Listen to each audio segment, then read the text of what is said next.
So what does that have to do with rights? Rights are an extension of morality. Rights are the expression of moral freedoms. Okay, so how do you how do you so do you think they exist, or Yes, moral in what realism. way do they exist? They're facts of reality. That like, their moral statements are either true or false, like any statement. So they are as true as facts of gravity. Can you observe a right? Can you observe a right is a description of a moral truth? Can you observe a moral truth? Yes. But a moral truth is different than a right, though. So Well, a right is again an expression of a moral truth. So, like, can you so observe an expression of gravity? Like, no, because it's just a mathematical model. Can you observe gravity itself? Yes. So you can observe the thing. An expression of the thing is like a consequence or something. Uh, so the answer is you can't observe rights. right. You can't observe rights because rights are Okay. an expression. Okay. Do you have any questions about that, Andrew? You like to pick at rights a little bit. Well, I mean, I'm kind of confused on the objective moral realist. So you're an objective moral realist, and you believe that there are rights. What is the kind of grounding for moral realism that you would use from your worldview? Moral naturalism. A naturalism. Okay. Moral naturalism. Moral naturalism is a model of morality specific in philosophy. It's a Stanford Encyclopedia of Philosophy. You can check it out. Moral naturalism is the grounding that morality is a natural thing in reality, like physics, laws of physics, et cetera, et cetera. Yeah, I did read. This was a while ago. There was a debate that you had, and I read a critique, I guess, from the guy who was debating you. I can't remember his name now, but he was kind of getting into it. And of course, you can critique basically any philosophical school that you want or school of thought that you want. There's essentially, I think, pretty good valid arguments against most for, kind of different categories which are within them. When you're talking about rights, when they map onto reality, though, in this case, if you're talking about like constitutional rights, would those kind of mash pretty well with what you consider these objective moral rights to be? No, I'd say that they were closer than most other models at the time, but like all models, they are incremental, and so with each subsequent model, you get closer and closer to the objective one. And so I think the Constitution was better than pretty much anything else prior to it, with only Hmm. a few exceptions, but it's still far away from the absolute objective truth. Just like in science, you make a model like Newtonian gravity. Newtonian gravity was closer and better than anything before it, but it was still far away and was replaced by a better one later. So if you were talking about like the Second Amendment, how would that flow inside your model? I think everyone should have rights over themselves and their property. So if they should have the right to bear arms, sure, yeah, you should be able to own guns. Yes. And if you have the right to own guns, does the state have a right to do things like background checks? Sure. I don't see a problem with a background check. Well, I'm just wondering how is this an objective standard for owning a gun then if there can be an intercession to kind of take it away from you? So I would agree with you in that one that I think it is immoral to take away people's guns of anybody, no matter how evil they are. Taking away their guns without consent is immoral because you're limiting their freedoms, but it's justified. So it's a justified immoral action. You're doing one bad thing to prevent a worse bad thing. So like putting someone in prison would be an immoral action, even if they're a murderer, because you are infringing on their rights, their consent. But if we don't put them in prison, they're going to hurt other people, which is going to be a greater infringement of consent on those other people. And so we do the lesser evil, which is put one person in prison to save five innocent people. Same thing with guns. So background checks and restricting people from getting guns is a justified immoral action done to prevent harm, greater harm to others. It kind of almost sounds like threshold deontology in a way. Like there's a threshold where you would say that you kind of would move over towards consequences more than you would duties. No. So No. deontology is about the moral nature of the statement. So if there's a threshold where where an action becomes moral or when it was immoral. So like killing somebody was immoral, and then threshold deontology says once it meets this threshold, it becomes moral to kill the person. That's the opposite of what I said. I said it's immoral. But wouldn't it become moral then to take the gun away? No, Isn't that it's a what you're saying? justified immoral action. So still immoral. That's what the immoral word means. So But you let me ask you a question. so then from your worldview, would you do it? Yes, so there are immoral things I would do in order to prevent greater immoral things. Yes. It just sounds like a threshold that once it's reached, you would do the thing. Yes, that is the threshold. The objection of what I said, of what I was objecting to when you said threshold deontology. Deontology says this model, or the action becomes moral. That's what the threshold is. It goes from immoral to moral. So it's not like mine, because mine never becomes moral. It's Well, I'm always trying to figure immoral. out what makes it immoral if it's justified for you to do it, and you would do it, and you would do the immoral thing. Wouldn't that be Yes. the moral thing? No. So you can do a bad thing and have it still be bad, but it be less bad than another thing. Yeah, but wouldn't that be the moral thing? No. Yeah, like inside of this prism? No, that would be subjectively the best thing you can do. Does that make it objectively moral? The answer is no. Now, what is the difference between this and utilitarianism? Forgive me for being dumb. It sounds very similar. Utilitarianism would be more in line with threshold deontology, where it says the action that does the least harm is the moral action. So that would be like what Andrew's saying. So like if killing one person would save 5, it's moral to kill the person. My model says no, it's still immoral to kill the person. It's just the least bad thing you can do in the situation. So it's still bad. So it's just not how you define it, kind of, in a way. Sort of. No? Yeah. So I have a question about this. So when you observe something occurring, what about the observation tells you whether something's right or wrong? Like, what's the actual standard when you observe the thing in reality? Well, it would be based on a law of physics. So my model is that there's actually a law of physics, a moral law out there, and you could actually measure it and determine if the action was right or wrong. Wouldn't physics suggest that anything you're observing is just a lawful effect of some previous cause, though? No. Isn't that what physics is? No, it's literally the opposite. So physics is non-deterministic, so it is not the case that all actions that happened are determined by prior actions. It's the consensus that it's indeterministic. It doesn't do that. So when we refer to physics, like, X causes Y, or something like this, like water boils, or like even more basic, like pressure goes from high to low. Are you saying that's not an effect that's determined? That is in an how we effect observe it? that's determined, but that wasn't what your question was. Your question was, does physics say that all things are determined by prior things? The answer is no. There's quantum effects. Things do not always determined by what prior effects. Physics is the study of the natural forces of the universe. It has nothing about determinism or indeterminism. It's independent of that question entirely. So if there was a law of physics that was moral, that would not in any way be incompatible with physics or what physics stands for. Okay, so then if that's the case, what makes it moral? The law would make it moral. If there is a law. Yeah, but this is where I'm kind of confused. I'm trying to figure this out. And just kind of bear with me here as I try to figure this out. I know that I'm just some dumb, wrencher out in the middle of nowhere, but trying to figure out what actually makes it moral or not moral. It's a subjective prep, because you said it's objective, right? Yeah. Yeah. So what actually makes this thing moral? I know that you claim it's a law, right? But I'm trying to figure out what the grounding is for the morality exactly. All right. Like, so how do we know that this is moral? So it would be like gravity is objective, right? It exists independent of what anybody says, right? Well, I mean, the effect for sure. Yeah.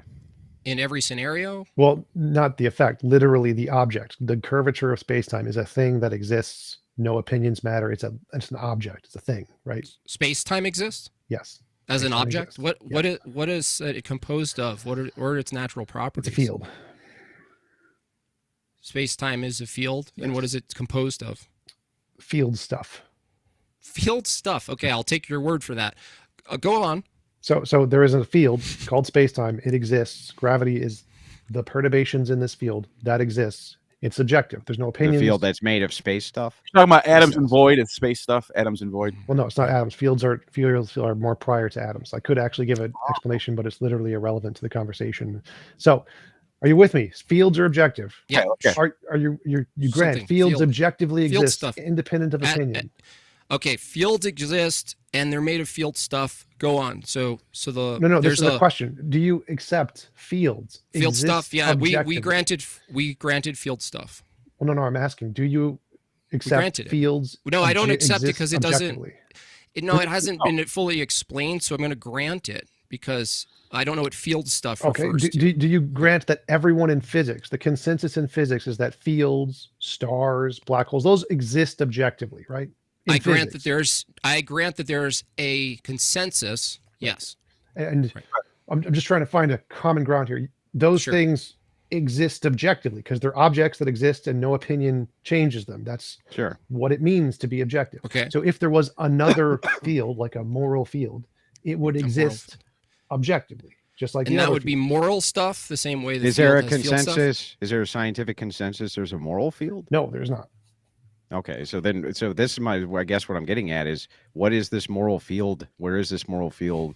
How do we know this moral field exists? Well, I use the evidence of patterns of intuition and moral progress and the answers to philosophical problems and dilemmas in morality, field of philosophy, ethics.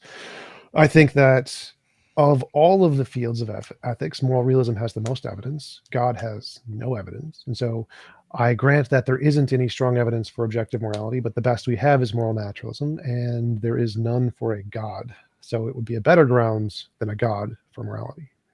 Yeah, well, that's fine. We can leave God off the table. I guess I'm not as concerned with that as I am just kind of wondering. I understand that you're utilizing this as a better explanation but where's the actual proof of this moral field? There isn't any proof. There is no proof. Okay. So wouldn't it be equal to God theory? Well, no, Based on there's more evidential? evidence for it than God. There's no contradiction. What evidence is there as matter in the world as of matter? this moral field? So the way evidence works is you see a pattern in reality, moral intuition, moral progress. And if that pattern is consistent in the same direction, you make a hypothesis. There is some cause to this. This cause would be a moral field, and you make predictions and say, if these predictions come true, that would be evidence of the pattern, the hypothesis. That's how evidence works. There's kind of I got it. There seems to be a problem though, because when I referred, you said there's like a law like physics, right? But not identical to physics, right? Like like physics, right? No, it is physics. Everything is. I'm okay. a naturalist. Okay, great. So if it's physics, but when I asked about the physics and the laws, you said no, laws aren't actually objectively causing things to occur. What? I did not say that. No. Yes, laws do cause things. Essentially, yes. Okay, so in your view, is morality an effect that's caused by previous things? What? No, it would be one Matter, of the emotion. fundamental things, kind of like the four fundamental forces. It'd be like an extra fundamental force. So it's an effect, or is it a cause? It's a cause. So morality, in your view, is not an effect; it's a cause. Yeah, it's like a fundamental Okay. force. So what's the effect? The truth and falsity of certain actions being moral. So it causes itself? No. So it's like there's Isn't that an the object. definition of morality? Yes, that is the definition of morality. So morality causes morality, it sounds like. Otherwise, how are you defining the effect? So if there's an object, your brain should hurt. It does, because what you said is so dumb. So if there's an object that acts as a definer for a set of values, it's not circular. That's not how circularity works. So like if there is an object that is a square, and the object is what you're using to define a square, that's not circular. The object is the definition of the thing. It's the cause of the thing. So if the essence of morality is an object, then what makes something moral is whether or not it corresponds to that object. This is not circular. Okay, That's not what the word circular means. Okay, so we'll walk through it one more time here. Okay. Morality is a cause. Yes, right? it is a thing that exists which causes. Okay. Yes. Okay, and it's physical. Yes. But this is your theory. You haven't discovered what it's physically. It's just like it must be physical, right? And what you're saying is this force called morality causes effects that you call moral, right? It's the grounds of morality. Does that make sense to you? Do you know what that word means? So the cause and effect language is just not meaningful. Wait, which word? Which word? Grounds? What is that? Yeah, go ahead, explain it. So like if something grounds morality, I imagine you're both religious, so you believe God grounds morality. Is that circular? No, because if morality is an object, then the object itself and the properties of the object define or cause moral statements to be true or false. So if morality is an object, like a moral field, then the things that will be moral will be correspondent to that field. So that it makes those things true or false. Does it ever produce not moral? Doesn't that mean that there's a thing called immoral, that it's its own force that causes different things? Immorality is the privation of morality. You should know these silly arguments from theists. No, hold on. You're not arguing from a theist position though. So I'm just trying to listen to what I'm asking, and So if you're saying morality is a force and Yeah. the effect of that force causes good things to happen, No. are you saying No. It no? It's doesn't not that. cause good things. It determines what things are moral and what things are not moral. It doesn't cause moral Wait, things. how do forces determine if minds determine? The same way forces determine what a charm quirk is or what spin up and spin down is. It literally determines all of the properties in reality. That's what the forces do. How does a force develop its own categories? The That it knows forces what categories are are? the categories. They don't develop anything. They are the categories. So there are effects of, okay, so there's a force called morality Yeah. that produces, in your view, these extensions or effects of that force. Again, I have some no idea. Morality is this field. It defines what morality is. It is the essence, the ground of But what does morality. define mean absent a human using categories? I don't understand how a force can define something. I'm not understanding how a force. I think he's saying Good question. I'm that not essentially what the force shows us in reality that most people based on intuition do, that's what we're calling moral, I think. Other way around. So there's a force of morality, just like there's a force of gravity. It determines what is why things fall. That's gravity. It does it. It doesn't define anything. It does the thing. It literally is the thing. There is a force of morality. It is morality. That's it. And then we experience morality in the world through moral intuition and moral progress. And we can come Okay. up with definitions, just like we do for gravity, to try to match that pattern. And then when we have these patterns, we say, oh, look, this pattern points to some kind of a thing that exists out there. Is it evolution that leads to this us experiencing this morality? No, I would say it applies outside of evolution. Okay, so when you reference, like, let's say gravity, you're saying that the effect we see of falling, are you saying in your view it's caused by what we call gravity? Or you're saying it's Yes. identical to gravity? It's caused by a thing that exists, which we call gravity. Yes. Okay, so if gravity in this analogy is morality, right? Yep. Same. Okay, Yep. so if gravity is the cause of falling things, Yes. what is, you're saying morality, if you were to swap it in this instance with gravity, you're Moral saying intuition and moral progress would be the phenomenon that you're asking about. okay, progress, right? So Yeah. what causes one to discern what the progress is? What does that mean? So you look Well, out let into me the try to world. answer. So Okay. we see changes in conscious views of morality over time, and those changes follow a pattern, a specific pattern, a single direction. And so Okay. the question is why is it singularly directional and not random or Okay. have a spectrum? Why is it the same? And if it's the same because of an underlying cause, like a law of physics, that would be like why we drop things. Why does it always go down? Because there's some underlying thing in physics causing the same pattern every time. I got it. So my question is, if morality is like a force in the world, like you're saying gravity is, and there's effects, does morality, as you're presenting it, have an effect on how you see things? Sure. So there's a physical effect from the force of morality that has an effect on your very interaction with the external world? Yes, by definition, that's if it's a physical law. All right. So if morality, the force, has an effect on how you observe the world, how do you know you're at the effect of morality or not morality in your observation, your very processes of observation? How would I know whether I'm under the effect of morality or not? What do you mean? Like, so you just said you yourself, your very thinking, your engagement with the external world, your very interpretation of the external world, right? The act of putting a value claim on progress out there in the world, which you're calling a moral effect, if morality, as you're saying it, is a force that has an effect on you, right? A feature of this world. I'm asking you, how do you know you're at the effect of morality in your processing of the external world? I'm not sure the question is there. So like, how would I know that it affects some beliefs and not others or something? It's like, there's a hypothesis that morality exists. The hypothesis says there's this past pattern we see in moral intuition, moral progress. This past pattern is explained by the hypothesis. If the hypothesis is true, here's some future prediction we would make that if this prediction is confirmed, that would be evidence of the hypothesis. If the prediction is confirmed, that is evidence of all of the entailments of the hypothesis. So it says that humans are affected by morality in such a way, and it would determine that since the hypothesis is that forcing people to do things they don't consent to is wrong, then every time we force people to do things we don't consent to, that's or feel that that's wrong, that is the effect of morality. And if there's some contradicting feeling we have, like drowning babies is good, God apparently had that feeling, then that one would be contrary to the hypothesis, because the hypothesis says that what's moral is any violations of people's consent. And if there's evidence of the hypothesis that it's true, then we could imply that any belief that drowning babies is good is probably just an immoral being that we shouldn't trust. Okay. So let's make it more simple. There's two people, and they're both at the effect of morality, and one might be at the effect of the absent or the privation of this force, right?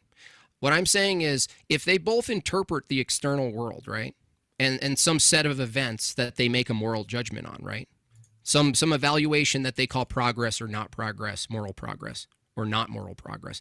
I'm saying that how are you going to separate out someone who's at the effect of the privation of this moral force, and how are you going to verify that you are in fact at the effect of the moral force while you're observing the external world, not after? Because that's begging a question. I'm asking, if morality as you're presenting it influences how you interpret what you call progress, then how are you going to separate yourself from someone else who might be at the effect of the privation of this force? Novel prediction. So if you have two alternative hypotheses and you say my hypothesis makes these predictions, yours makes these predictions, whoever gets it right is the one that would say their model, whatever it is, gets to determine which beliefs are the ones that are correctly correspondent to reality and the ones that are not. So let me jump in. Is there anything like metaphysical concepts like love have anything to do with this? Is there like some sort of like determining? Is there some sort of terminologies we can like? That would be under the category of an intuition, I would think, right, TJ? Like Maybe. love. Maybe. I mean, like intuitions apply to pretty much any feeling. So The reason math I'm is an asking intuition. And that's just one example, love or whatever. Like, but the reason I'm asking that, I'm trying to figure out, how is this not metaphysical? How is this natural? Well, metaphysics is just the fundamental nature of reality. So metaphysical naturalism is metaphysics, but it's natural. So metaphysics is just the fundamental nature of reality. If that's natural, then naturalism is metaphysics. So there's no contradiction between metaphysics and naturalism. That's not a thing. So wow. The category of metaphysics, what's some object you would include in the category of metaphysics? Reality. Reality, yeah, like the reality out there, like describing the external world reality. Anything that exists. So metaphysics is just the fundamental nature of reality. Okay. Circles don't exist. Circles are concepts in our brain. Okay, yeah, that's exactly what I'm trying to. Do circles exist at all? No, circles are concepts. Well, this breaks in. The super chat comes in from NSX. He says, "Why don't sociopaths, psychopaths, and many criminals feel this moral force? What evidence is the same reason? The same reason blind people don't always see things. So the fact that there is a force or there is an objective truth out there doesn't mean that everyone's always going to see it the same. So like light is an objective thing. We agree is an objective thing that exists. Does that mean that everybody sees the same? No, because you see through a medium of your biological body. And so the fact that there is a moral objective force doesn't mean that everyone's going to be determined by this force to believe the exact same things. Just like the fact that there is light doesn't mean we're determined to see things. Okay, so you said circles don't exist because it's a concept. Isn't reality a concept? No, reality is a description of things that exist. Aren't descriptions appeals to concepts? We couldn't describe anything without the use descriptions of concepts. Descriptions are concepts, right? Yes, descriptions are concepts. So we can't describe reality without using concepts that you deny the existence of, right? Correct. The concepts don't exist. The object does exist. This is called a sense reference distinction. The sense of the object, the concept doesn't exist. The reference, the object itself does exist. So when I say reality, the word reality, I'm not saying that exists. That is a concept. You're right, that doesn't exist. I'm saying the object to which the word refers, that exists. Okay, the object exists. They're not the same. Correct. The word and the object are not the same. Okay, so then if the morality is a concept, you're saying the thing that you're saying exists is just a force, just like any other force in nature. Yes. And that some people might not know they're not at the effect of it, and some people might be at the effect of it and also not know it, right? I don't know what that means. So like forces affect In other everyone words, whether or not they know. right, So right, exactly. the knowing So, is irrelevant.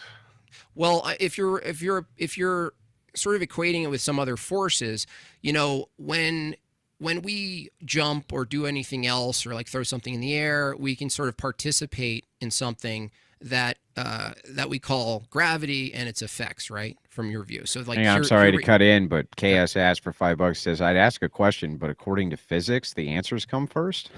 I don't. That's kind of So- funny. Seems Anyway, like, seems like a bad joke. So the question is, if not many people could deny that there's some effect of jumping and coming back down, right? Sure. Like it's pretty common. Like I don't know, Yes. some percent would be pretty high, right? Right. Of the consistency in our experience.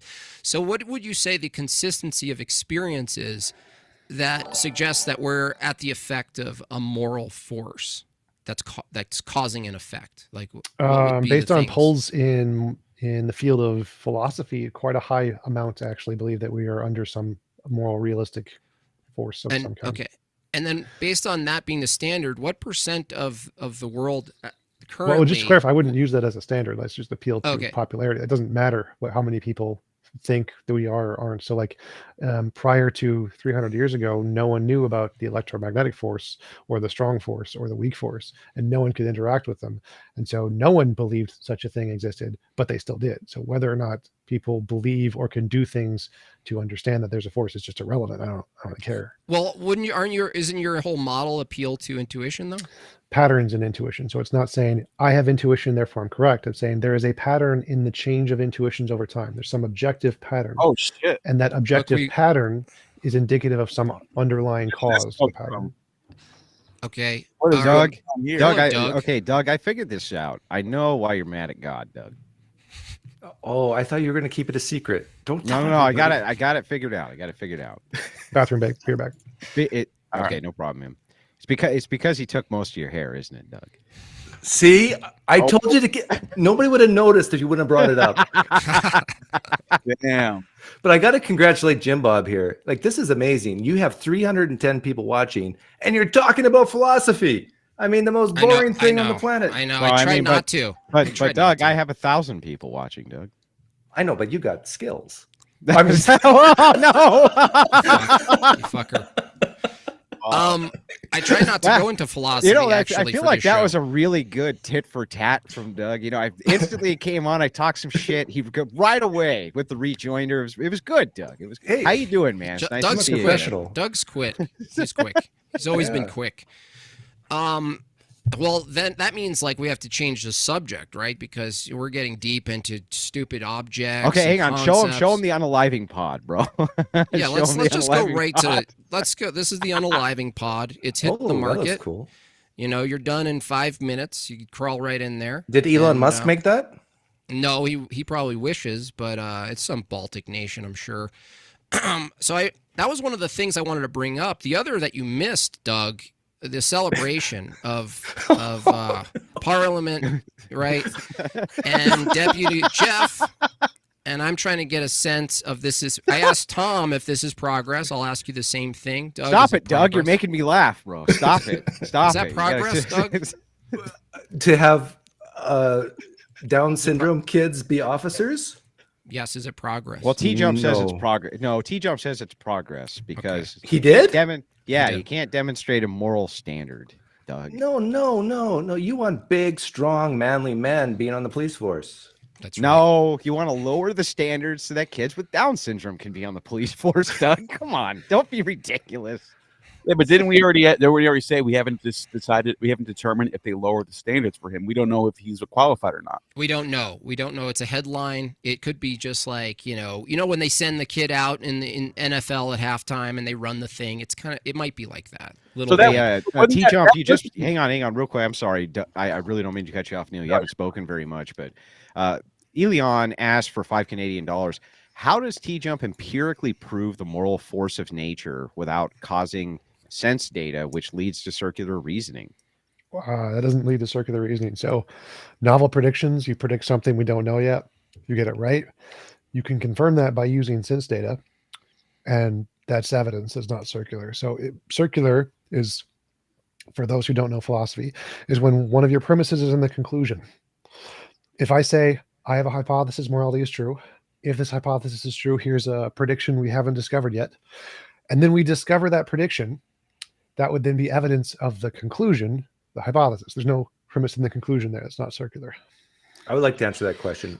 It is circular reasoning, but it's virtuous. It's good. It's good circular. I've heard that from theists before.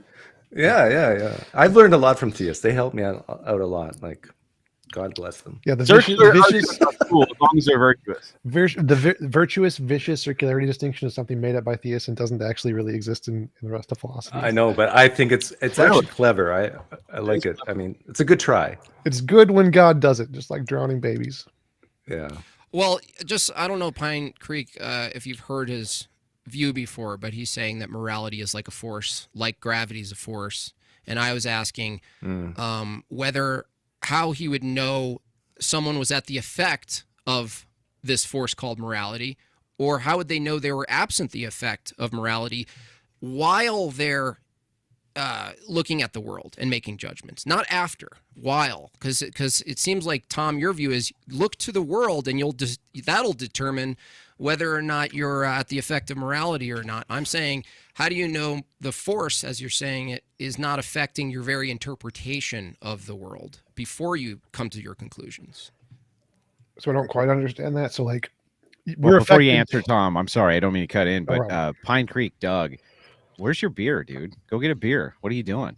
You know, I'm trying to lose weight because You gotta have a beer with me, Doug. I don't have any in the house. I could ask my born again Christian wife to go buy some alcohol and cigarettes if you like. Do it, Doug. Take one for the team, brother. Hey, Kath. I would love to smoke a cigar during this.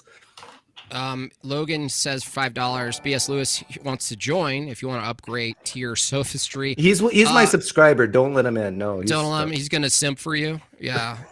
Okay. No simping. Well, maybe and you'll then- replace him when Doug gets tired. Well, we'll get right back to T-Jump, but Kathuski asked for $5. How is morality a force if it can be ignored and nothing is actually objectively compelled by it?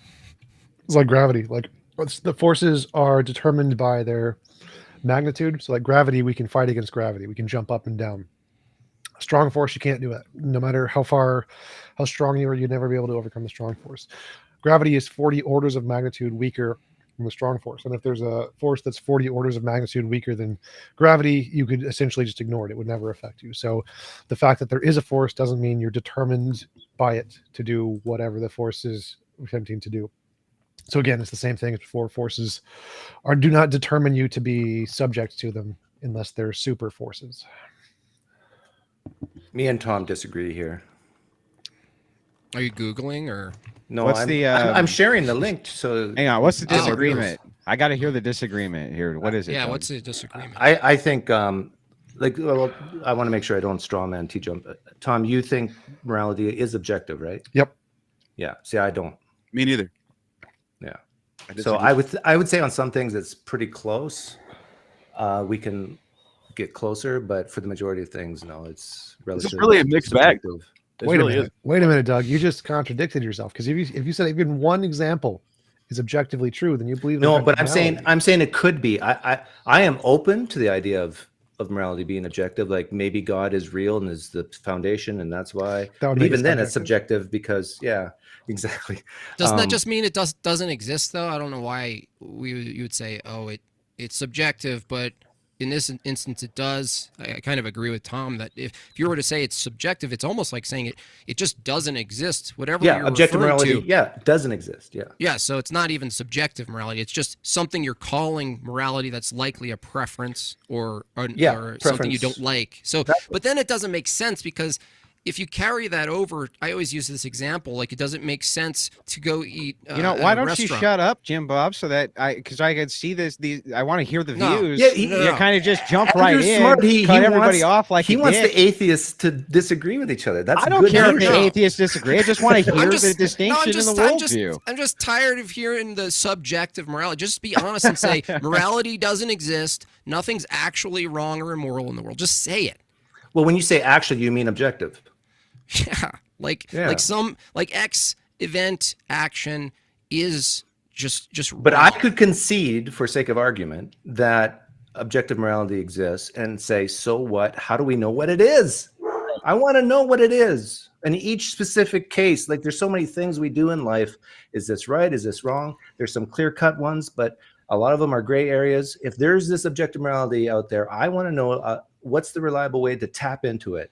And if you say the Bible, I mean, most people in the world will laugh at you.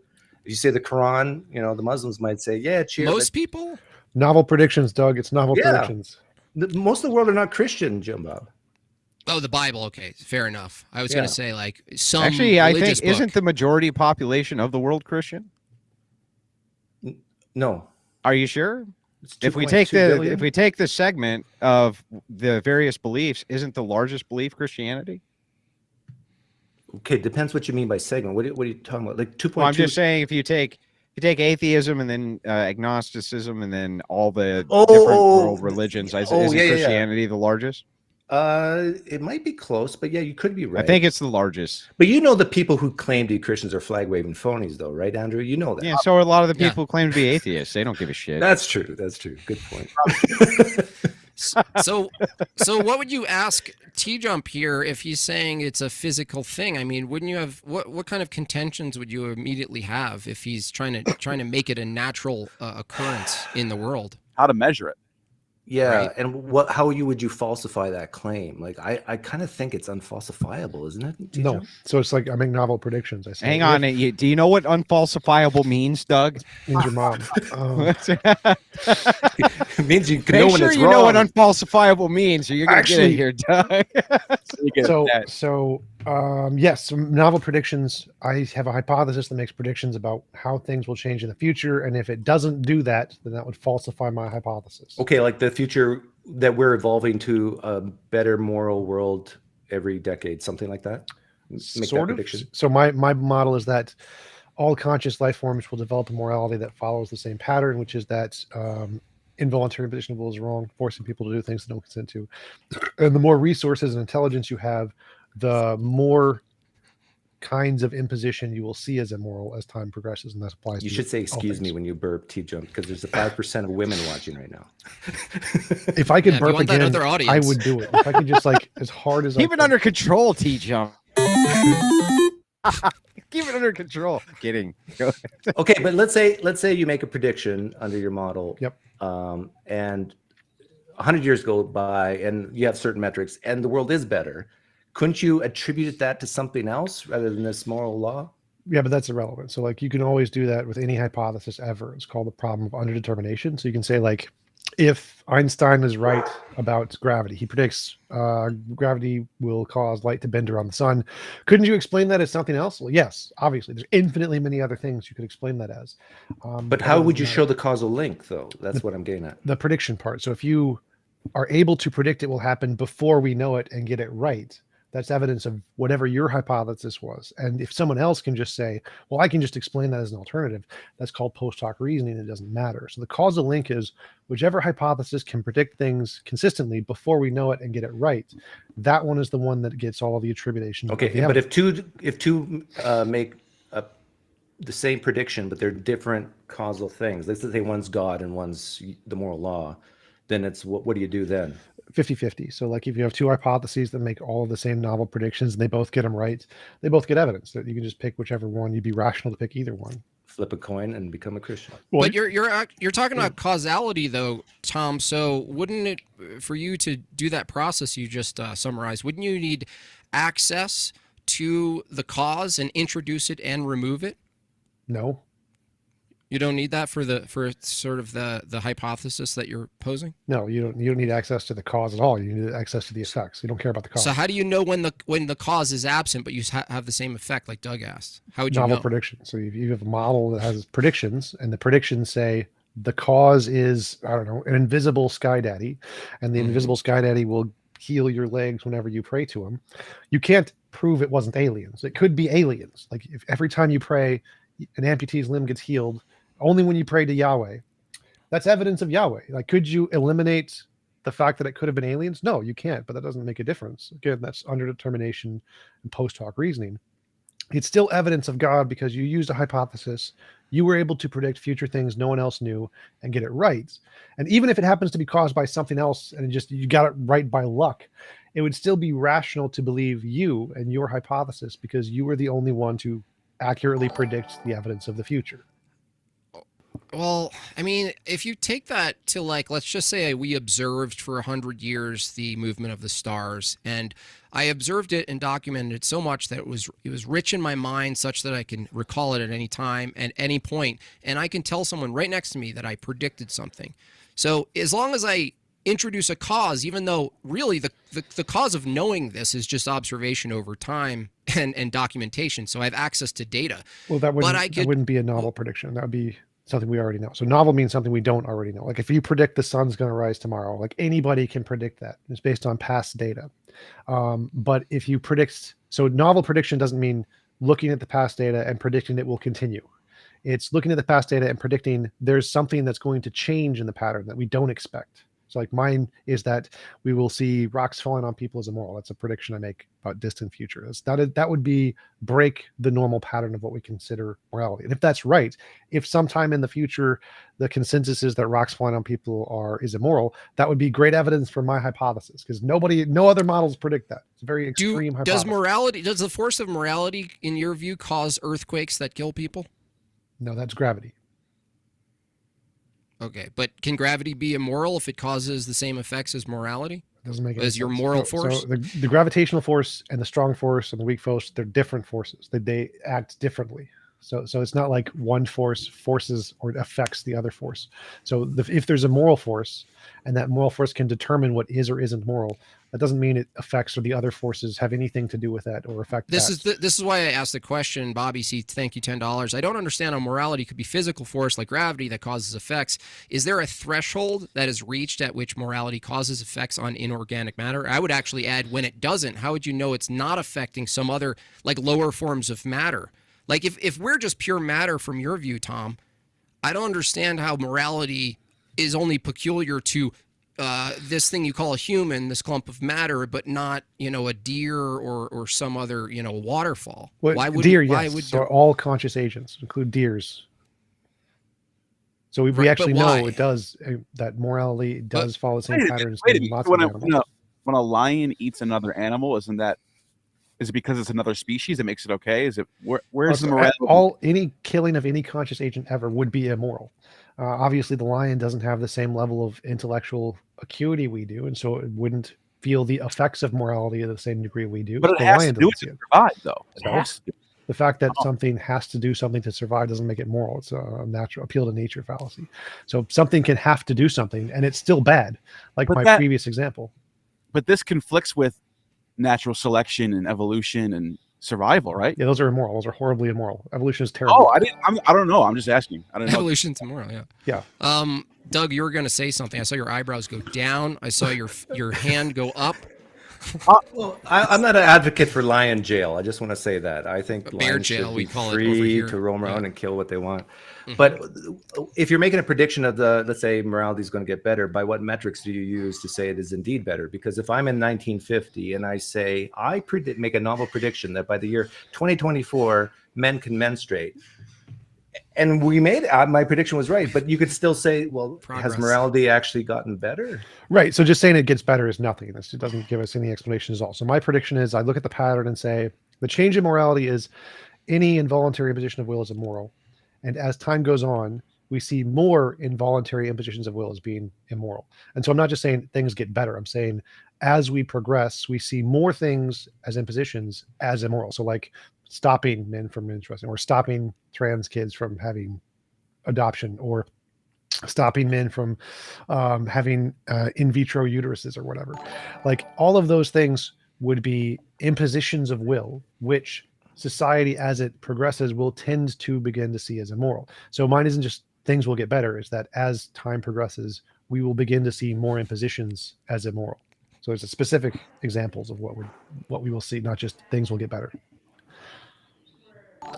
B.S. Lewis asks if assisted self-deletion is immoral. Perfectly moral. Moral? Perfectly it's moral. Yep. As long as it's a consenting adult who is a healthy state of mind, perfectly moral. And how do you determine that? I mean, I might sound stupid, but I'm just wondering. Leave that up to a psychologist, people who are experts in the field. I am not.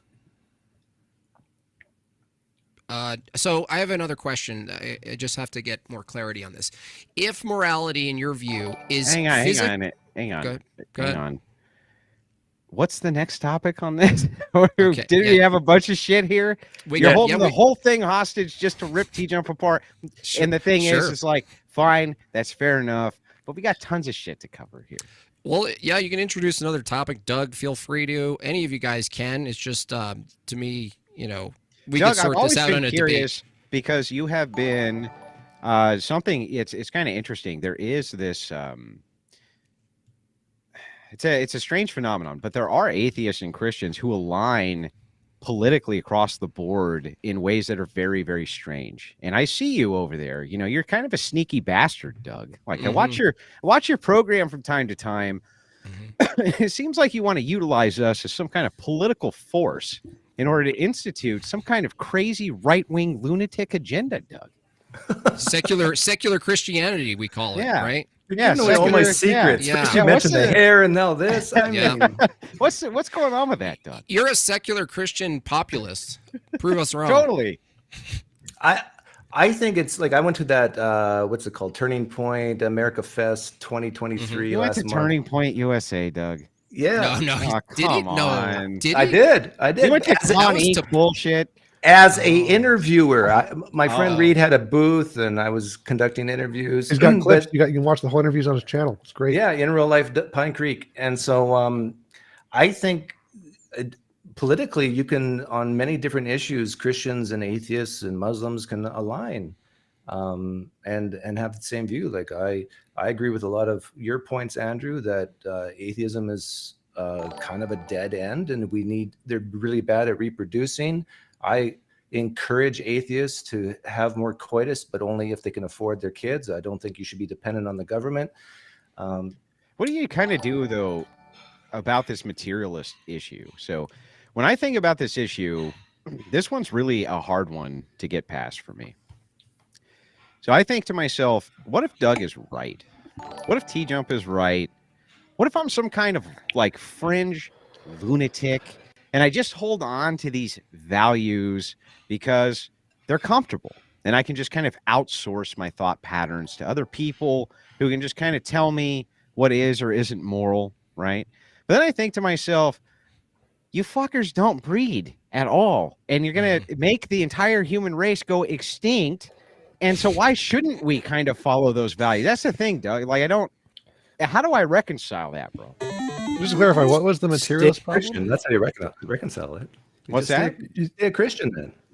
Yeah, that's what I'm saying. I'm just kind of think about it and I go, I actually think most people can't handle being an atheist, to be honest. It's true.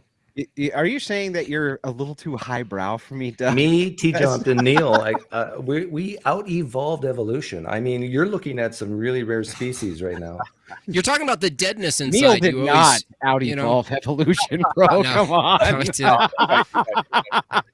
This guy, if there was a missing link, they would slap Neil right front and center. And people bad. would walk by and they'd So be like, bad. well, that makes sense. That makes sense. But in all seriousness, Andrew, you bring up a very good point because I think religion exists for a reason, and it is to give hope, meaning, and purpose, and to aid in things like reproduction.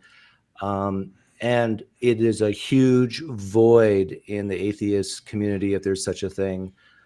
T-Jump is actually trying to make some type of atheist church to fill that void. I think T-Jump, it's in vain. It's never going to happen. Because in order for a community to really coalesce... Well, that becomes like the cult of personality, right? The Church of Physics, right? Yeah, well, in order for a group, a community to really bind together, they need something that it's almost like they need a crazy belief to get around, to come around together and say, you believe that too? Like, look at the Flat Earth Society. You mean Those like guys are objective tight. morality? It's kind of boring. Yeah. Yeah. Doesn't Well, give what you- would be I the- thought of what this, would be the Doug. ritual? I know. Well, hang you're on. right. It's a way more. Isn't it a way more seductive message, T-Jump, to be like, just coom, bro, just coom without consequence. Let's just No. zoom boom coom, right? We could just go out. We can have all the promiscuous sex that we want. absent the consequences because we've got all this birth control shit like that. Isn't that a way more seductive message? Actually, no. So there's actually a number of studies on this that show that the most successful kinds of religions are the ones that have the most strict, litigious kinds of ridiculous limitations on your actions. So using people's guilt is a more effective method than using a carrot in this. Oh my God. Oh, Damn. I am so sorry. Holy Yeah. shit. Andrew I'm doesn't sorry. care I'm about- sorry, T-Jump. don't Go ahead, bro. apologize. Don't I'm a apologize. man if I'm offended. Andrew doesn't care about female followers, so it's all. That's just normal. So what would be the ritual in the Church of T-Jump then? You know, are there any rituals at the church if you were We to can make have some it? for you. Yeah. What I mean, what would something be? I mean, what's the goal? What's the ultimate goal if you were to have a church? Oh, the goal is my morality. So my morality of limiting the amount of things we force people to do. So like lowering the cost of living, providing affordable housing, providing affordable medication in America. Because But that kind of contradicts what you want to do, What? because in order to lower housing costs, you're going to have to interfere with the market. No, Because why are the housing prices high right now? Isn't it not the market? well, it is, but we don't have to interfere with the market. We can just buy a building like anybody else and then keep the prices the same. And so we haven't violated anybody's consent. We've consensually bought a building. Okay, so free will socialism. What? No, because we're still making a Free will profit. We're making a profit. What are you talking about, Doug? They're in the market. If you're making a profit, then Yeah. it should happen organically. You don't even need to. Like, why isn't it happening already? It is. What are you talking about? Or what are you talking about? Actually, I guess Well, I got to. so like the goal of the church is to provide affordable housing, not free housing, affordable. So we still charge money for housing. We buy an apartment building, rent out the rooms. We just keep it at an affordable rate. So it's going to be slightly lower than the market rate, but it's still making a profit. Like there's no market rate. Okay, Is but not. why do you think affordable housing doesn't exist without that? It does in many cases. It's just not preferred. The market prefers money. Owners prefer money to not money. But yours would still be for profit, yes? Yes, but for less profit. So people don't usually Okay. voluntarily limit the amount of profit they make. Why would good someone, if their goal is to make money, why would someone make less money instead of more money? They wouldn't, Then why would your plan work? because our goal isn't to make money. Our goal is to be moral. And so we make as much money as possible while being moral, which is less than the market value. Right, but then it's like I said, it's free will socialism. It's or benevolence. It's. I want to know have you talked to an economist that actually said that this is possible? Because the market seems very competitive already. People are already trying to get lower. They're trying to get people to rent. What their already apartment. exists. Like there's literally a multi-million-dollar foundation here in Minnesota called the Greater Minneapolis Housing Fund, which has about 1,500 units, and they offer them at affordable rates, and they give loans out. So the loan I'm applying for is like 1.4 million or something. And this is a massive thing. So these happen all over the place. There's lots of places that do this. It's just not what typically people who own buildings want. What they want is money. And this isn't socialism is the means of the production being owned by the people. This is not socialism. It's still private, still like the church owns the things and it still makes money. It just doesn't make as much money as it can. It's kind of like the difference between a payday loan versus a standard loan. Payday loans are meant to gouge you so they make as much money as possible, whereas a standard loan doesn't charge as high rates or interest rates, slightly lower, because it's not as evil. And so we can do even lower than that and still make a profit. It's just fine. The markets are not that competitive. The markets are garbage. They overcharge an insane amount for no reason whatsoever other than they want money. It's not competitive. No, it's competitive to make more money. I don't even know where to start with these socialistic ideas. I mean, What's the definition of socialism, Doug? Let's go. well, Let's I'm do being, it. I'm I being, want to get I'm in being on this. yeah, I'm Yeah. being tongue in cheek, but go ahead, Andrew. Well, no, you go ahead, Doug. I didn't mean to cut in. I'm just saying I also would like to kind of dive into the socialist aspects of these things. So, T-Jump, when you define socialism, you don't consider the march towards socialism to have to be complete before you're kind of at least expressing that these are ideas which might lead to that and likely will, right? No, they won't. Like that's a slippery slope fallacy. Like, so Yeah, but the socialism- slippery slope fallacy is only really fallacious if we can't point at a slippery slope that happened before. Like, we can look at the communist revolutions of old. We can look at the progression of homosexuality in society, things How like is that an this. example of a slippery slope of people providing less than perfect market compensation leading to socialism? Because that seems to be the slope you're implying. Is that Yeah, because we're not talking about a command economy where there's a dictatorship. We're talking about the free market's still there. You still have choices. You still have. T-Jump's talking about entering into the market and not being the governmental command economy that you guys. Hey, that's fair enough. I just kind of want to hear the outline. I'm not trying to even do a criticism just yet. I just want to hear an outline, kind of what he's after here.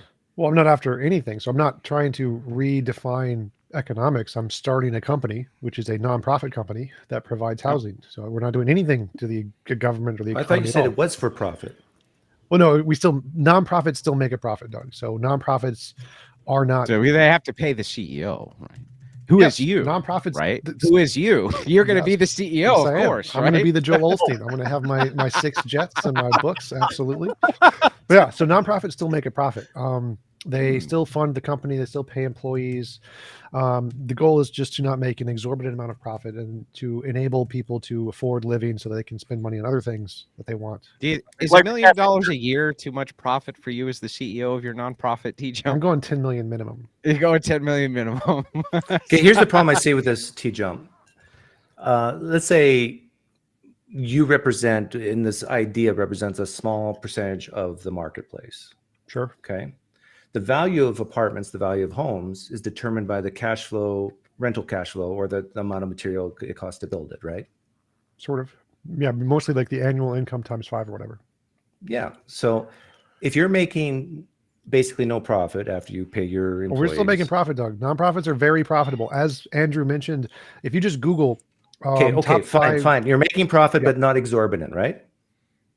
We're making it so that the people don't have to pay exorbitant prices to live. We can still make an exorbitant profit off of that. Right. Like, but you're making less than the scumbag landlord. Yes, yeah. Okay. yes. Okay. So now how do you scale up this? Because now, okay, you did it once and it seems like it's working. And now you want to buy another apartment complex or build from scratch.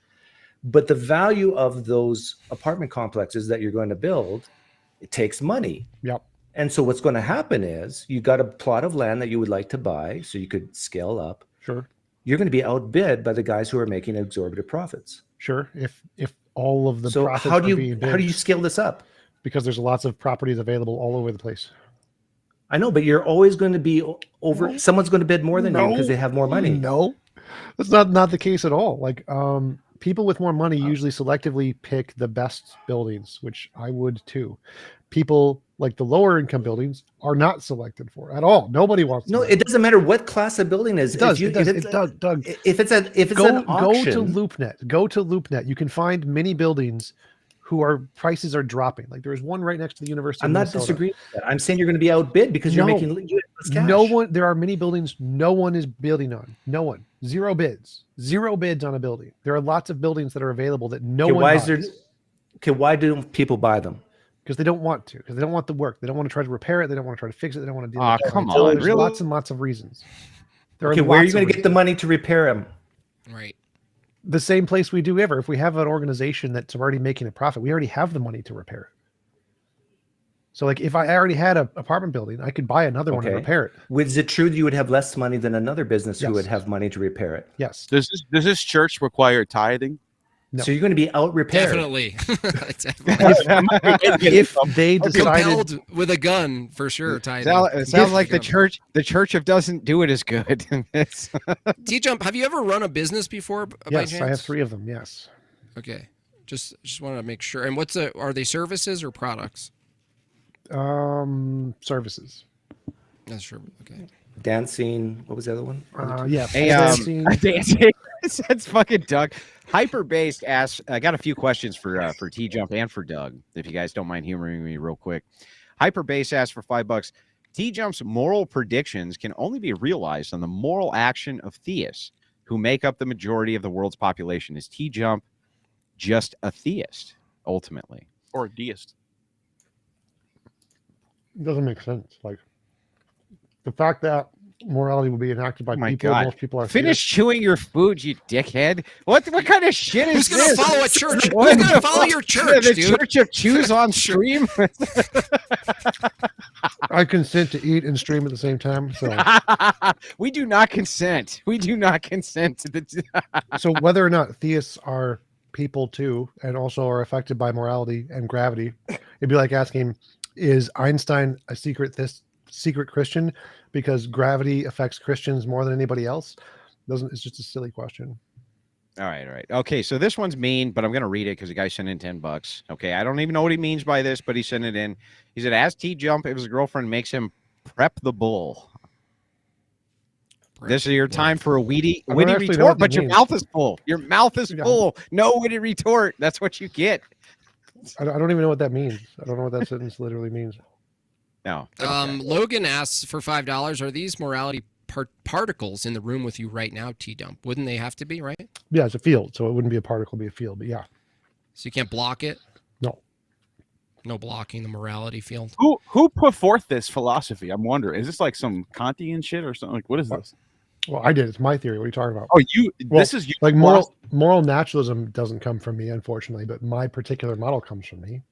Okay, with the field stuff, does that come from somewhere else? I've never. I think I've heard this, but it's never been convincing to me. Yeah, there's a lot of models that think that morality is a natural thing. I'm specifically the only one who says it's a field as a way to just make an analogy to physics. But Wait a there's lots of second. This models that say like it's. This is a great question, natural T-Jump. Tagawa, $5. Thank Yes, you. Since it's the universe imposes conditions of life, is it immoral? Actually, from your view, if we don't have any say in the imposition of what you call morality as a force, that would mean morality itself, as you pose it, is immoral. A force No. that we have no say on its imposition on us. No. I think that's the end of your model. No, I think it's the other way around. I think the universe is immoral because the Correct. universe is. So Well, the universe is a description of all these things, but we're talking about a specific force that we don't have a choice of its imposition on us, right? no, it doesn't impose anything on you. It's a truth statement. So like if 1 + 1 = 2 isn't imposing on you the truth of 1 + 1 = 2.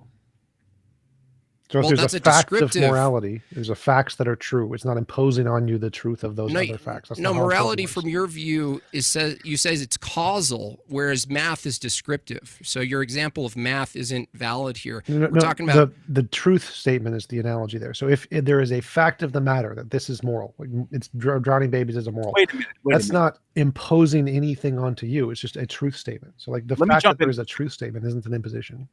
So the universe unfolding in reality, we call it reality, right? Evolution is within. There's a process of evolution happening in the universe. There's all these different processes happening, and these are immoral. And your morality field is outside of the universe. It just is. It's how does the universe that's immoral produce these fields of morality that are moral? So True. again, I mentioned that earlier, the strength of the field. Like if there's a weak field, like the strong force, and there's a strong or a weak force like gravity and a strong force like the strong force, gravity can't overturn the strong force unless you're in a black hole or whatever. So the forces can compete and go against each other just fine. There's no problem with this. And so if there's a moral force, and it's not outside of the universe, it's just another force in the universe. It's another force. All right. And so like gravity could kill you or make a Hitler who kills you, and that would be immoral, just like how the gravity can compress the strong force into black holes. The forces can do things that can contradict other forces or overpower other forces just fine. So the question is, before we move on to another one, before we all get yelled at for Andrew for going back to morality, yes or no? We had a great the thing force- going. We did. force- We had a the great force- thing going, and then you You know fucking what? I'm gonna ruined abandon it, I'm gonna Jimbob. abandon it. I'm gonna abandon it. Forget it. Doug, I'm gonna give you the floor. You could say whatever. You can continue a topic or bring in a new one if you want. Wait, have you guys talked about the patriarchy yet? Let's talk about the patriarchy. Yeah, I sure. love the Yeah, patriarchy. yeah. Another force. Because it's very interesting. I've been watching some YouTube videos, been watching some of the things you say, Andrew, and people ask, or a lot of people on the left especially just assume that patriarchy is bad. And I always ask why. Like, what is it fundamentally bad? Is it Because women can't be stupid, annoying bitches, Doug. like I talked about today on my live stream where I said, didn't the patriarchy give women the right to vote? And that was the biggest mistake they ever made. What? Right? I think it's just We had a good thing going here, you know, and then a bunch of kind of weak, feminized men who were, you know, well, they had their reasons, but Doug, it was bad. Wasn't it a bad idea ultimately? Well, right now I'm leaning no, but I could be convinced otherwise because I have seen some scientific Doug, studies. you remain unconvinced. I'm like Matt Dillon here.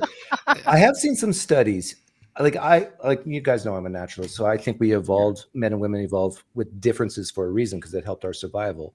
But when I look at studies of, there was like 5 basket of values, like seeking truth, academic rigor, and one was sensitivity to people's feelings, something like that.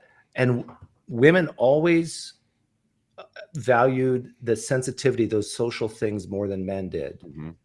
Terrible voting patterns. Yeah, and yeah, exactly right, Jimbob. Like if you want to guarantee Democrat victories for the next, I don't know how many election cycles, Let women vote. No, don't. If you want Democrat victories, you would ban men from voting. If you want Republican Then victories, how come the trends don't show that, Doug? no, they How do. come no, they don't.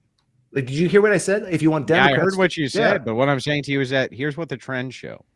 Trends show overwhelmingly that men vote Republican. Right. That's what I mean. Yeah. Yeah, So What Doug So I said don't- was, if you ban men, Democrats will win. oh if you yeah. Sorry, I So thought. why are Democrats winning with men not being banned then? Because of the women? Just that's what you're saying? Just Yeah, Yeah, and so if women you made tend it to illegal- vote for security. They tend to vote for security, and men tend to be more risk takers. So they don't mind being a little bit more bold, and they tend to not vote against liberties, or they tend to not vote also against economic interests. Women tend to vote more for security and social safety nets, and that's why you see more of them gravitate towards Democrat voting patterns than you do Republican voting patterns. Whereas men overwhelmingly, well, not overwhelmingly now because we're so polarized, but traditionally it's always been that they voted more right. Like they've actually done through exit polling. I don't know if you can make me big, Jimbob. Yeah, I can. Don't make Doug big. We guys see his bald head. Make sure that whole fucking thing covers your screen, Doug. It's the best I could. was that counties? You got counties up there? Is that what that is? Yeah. there you So go. through exit polling, if only men voted, this was, I think, the 2018 midterms. It would be 249 to 186 for Republicans. Now, the flip side is, if only women voted, It would all be Democrat. Yeah. Wow. it would be 275 to 160. Yep. And so you can get interesting stuff like this. So if women couldn't vote and we had the same idea of what Republican means, what Democrat means, Democrats would not win. Yeah. They Right. wouldn't even have a party. In America, like if you actually do the same study in Norway, Sweden, Denmark, Germany, the Democrats still win. Well, prove it. I did. They've won. No, well, what do you mean? Women can vote there. It's That's you can not do the proved. polls. Like you do the polls yourself. Like there's not. Yeah, show there's me not the a- polls because I don't believe you. There are a number of polls that show that the culture in those Yeah, countries name for one. both men and I can if you want. I can pull them up. It's Go not- ahead, it's name a one. non-controversial Name thing. a Like, single. No, it's not a non-controversial thing. it You're is, full it of is. shit. It's If the women fact. didn't vote inside of those countries, it would also be right wing. T-Jump. No, that's stupid. Then prove it. Prove I'll it. wait. You made a claim. Prove it. Well, to I'll steal man, What you're T-Jump a saying? bit. No, Oh, you no. did No, it. this is bullshit. Come on, T-Jump. Show us. I think what T-Jump is getting at is the divide between right and left is different in those countries than here, and that I would agree with T-Jump. Yeah. But I would also agree with Andrew that it would still, even though that divide's different, it would still lean more right if women didn't vote. Yeah, it always will. Basically everywhere. Now, they do have a different dynamic on what they consider the right-left dichotomy, but essentially it's still the same. You're looking at people who will vote for social safety nets versus people who won't. You're still going to find that's overwhelmingly female inside of the Nordic nations as well. So this is almost across the board. This is one of the big problems and by the way, this actually came up with suffragettes themselves during the time frame of women's liberation, the original first wave feminism. they would discuss this in depth, that they didn't want the responsibility of voting. And they thought that if they did, they could wreck things because they would vote based on, well, you know, female intuition, things like this, which often moves more towards security. So, Andrew, what would be your strongest argument against women voting? Well, so here's what I would say.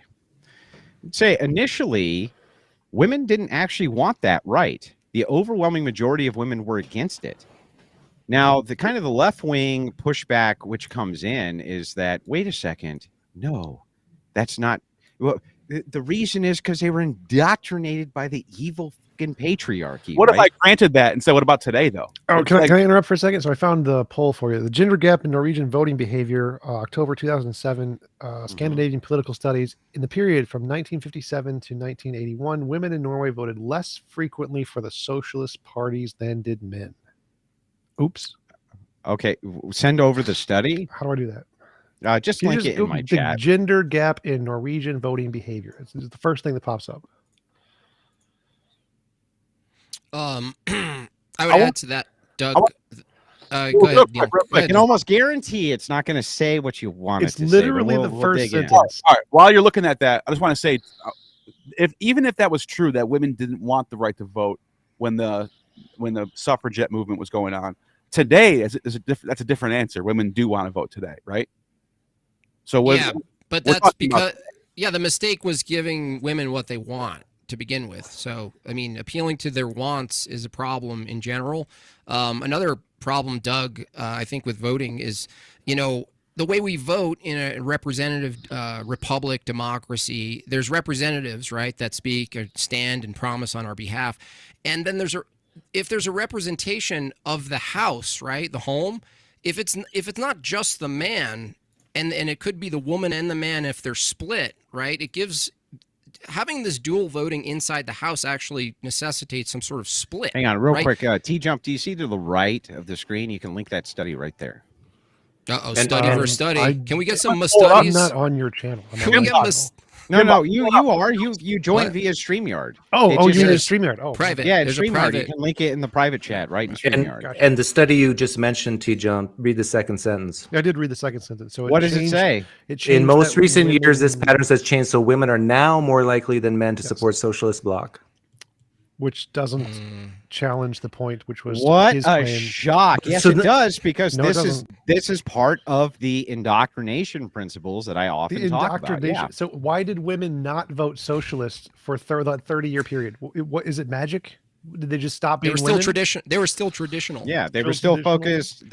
They were still focusing on a different paradigm. They didn't get There's a credit new- cards. There's a new paradigm which is introduced, and if you think that 1980? do you think that public schooling and college does not do indoctrination? Like, be honest. Do you think that politically these are not indoctrination centers for a lot of people? Well, That when they go through college, they have a completely different outlook often. And Yeah, the but same thing even in high school. Wait, you call Colleges it existed back indoctrination. then in the 1950s. So You can call it indoctrination, and other people call it education. I mean, it depends on how it's your own preference on what you want to describe this. although I think he's specifically mentioning that beyond the education, there is a political climate that influences the way you vote later. And yes, true. that's true. But colleges existed in that time period too. So it doesn't actually address the point. Yeah, but colleges were not completely and totally taken over by the social left, and the social left has taken over almost all political and college institutions in the West. And they do this via indoctrination.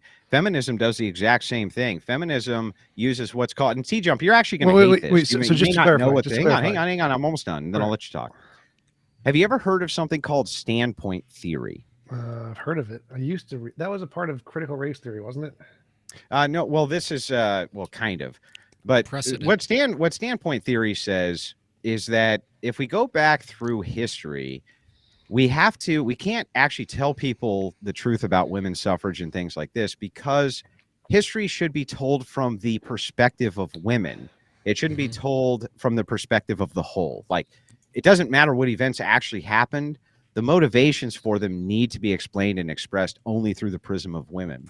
This is part of feminist theory studies, and it's called standpoint feminism. Well, it's You can called- find it's references not to quite- almost every single one of the advocates of standpoint theory, which is now currently what is taught inside of most higher education. You can find the references to this in a book called Occult Feminism. It's quite good. Well, you got some of that right, but standpoint theory, also called standpoint epistemology, which is what I know it as, is one of the 3 pillars of critical. You never race even theory. fucking heard of it till 5 seconds ago, I've and you literally just mentioned Googled it. You fucking lying piece Yes, of yes, shit. I just dude. Googled it. You because- literally just Googled it. You don't even know what you're talking. It's just, So- I confess I did. No. So God, dude. stop. So I've never heard it called standpoint theory. That's why I Googled it. And when you asked the question, I literally said, does this have to do with critical race theory? Critical race theory is built on 3 pillars, one of which is standpoint epistemology. So when I Googled standpoint theory, and the very first sentence is standard point theory or standpoint epistemology, then yes, now I know. Yes, I have heard of it. I'm very familiar with it because it's standpoint epistemology. Standpoint epistemology, which I disagree with. I think it's a stupid epistemology, but it says that you should evaluate. well, hang on. Standpoint theory is different than standpoint epistemology. Standpoint theory or standpoint epistemology feminist is a theory for standpoint theory analyzing. itself, as it was advocated, especially originally, and how it's been inducted now, slightly different than what you would consider this, the theory for critical race theory.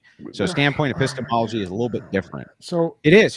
There really is a delineation. Don't hold your head like a douche. that Just it, talk, this, man. It was Just stupid. talk. It was stupid. So critical race theory Don't is do the built fucking on destiny shit. Come on. is built on 3 pillars, 3 pillars of epistemology. So critical race theory and standpoint epistemology are not the same thing. They are. It is one of the Okay, I'll tell you pillars what. I'll make a critical race deal. theory. I'll send you $100 right now if you close your eyes, you hold up your hands, and you tell me a fucking thing about standpoint epistemology. Standpoint Wait, hang epistemology. on. Let me finish.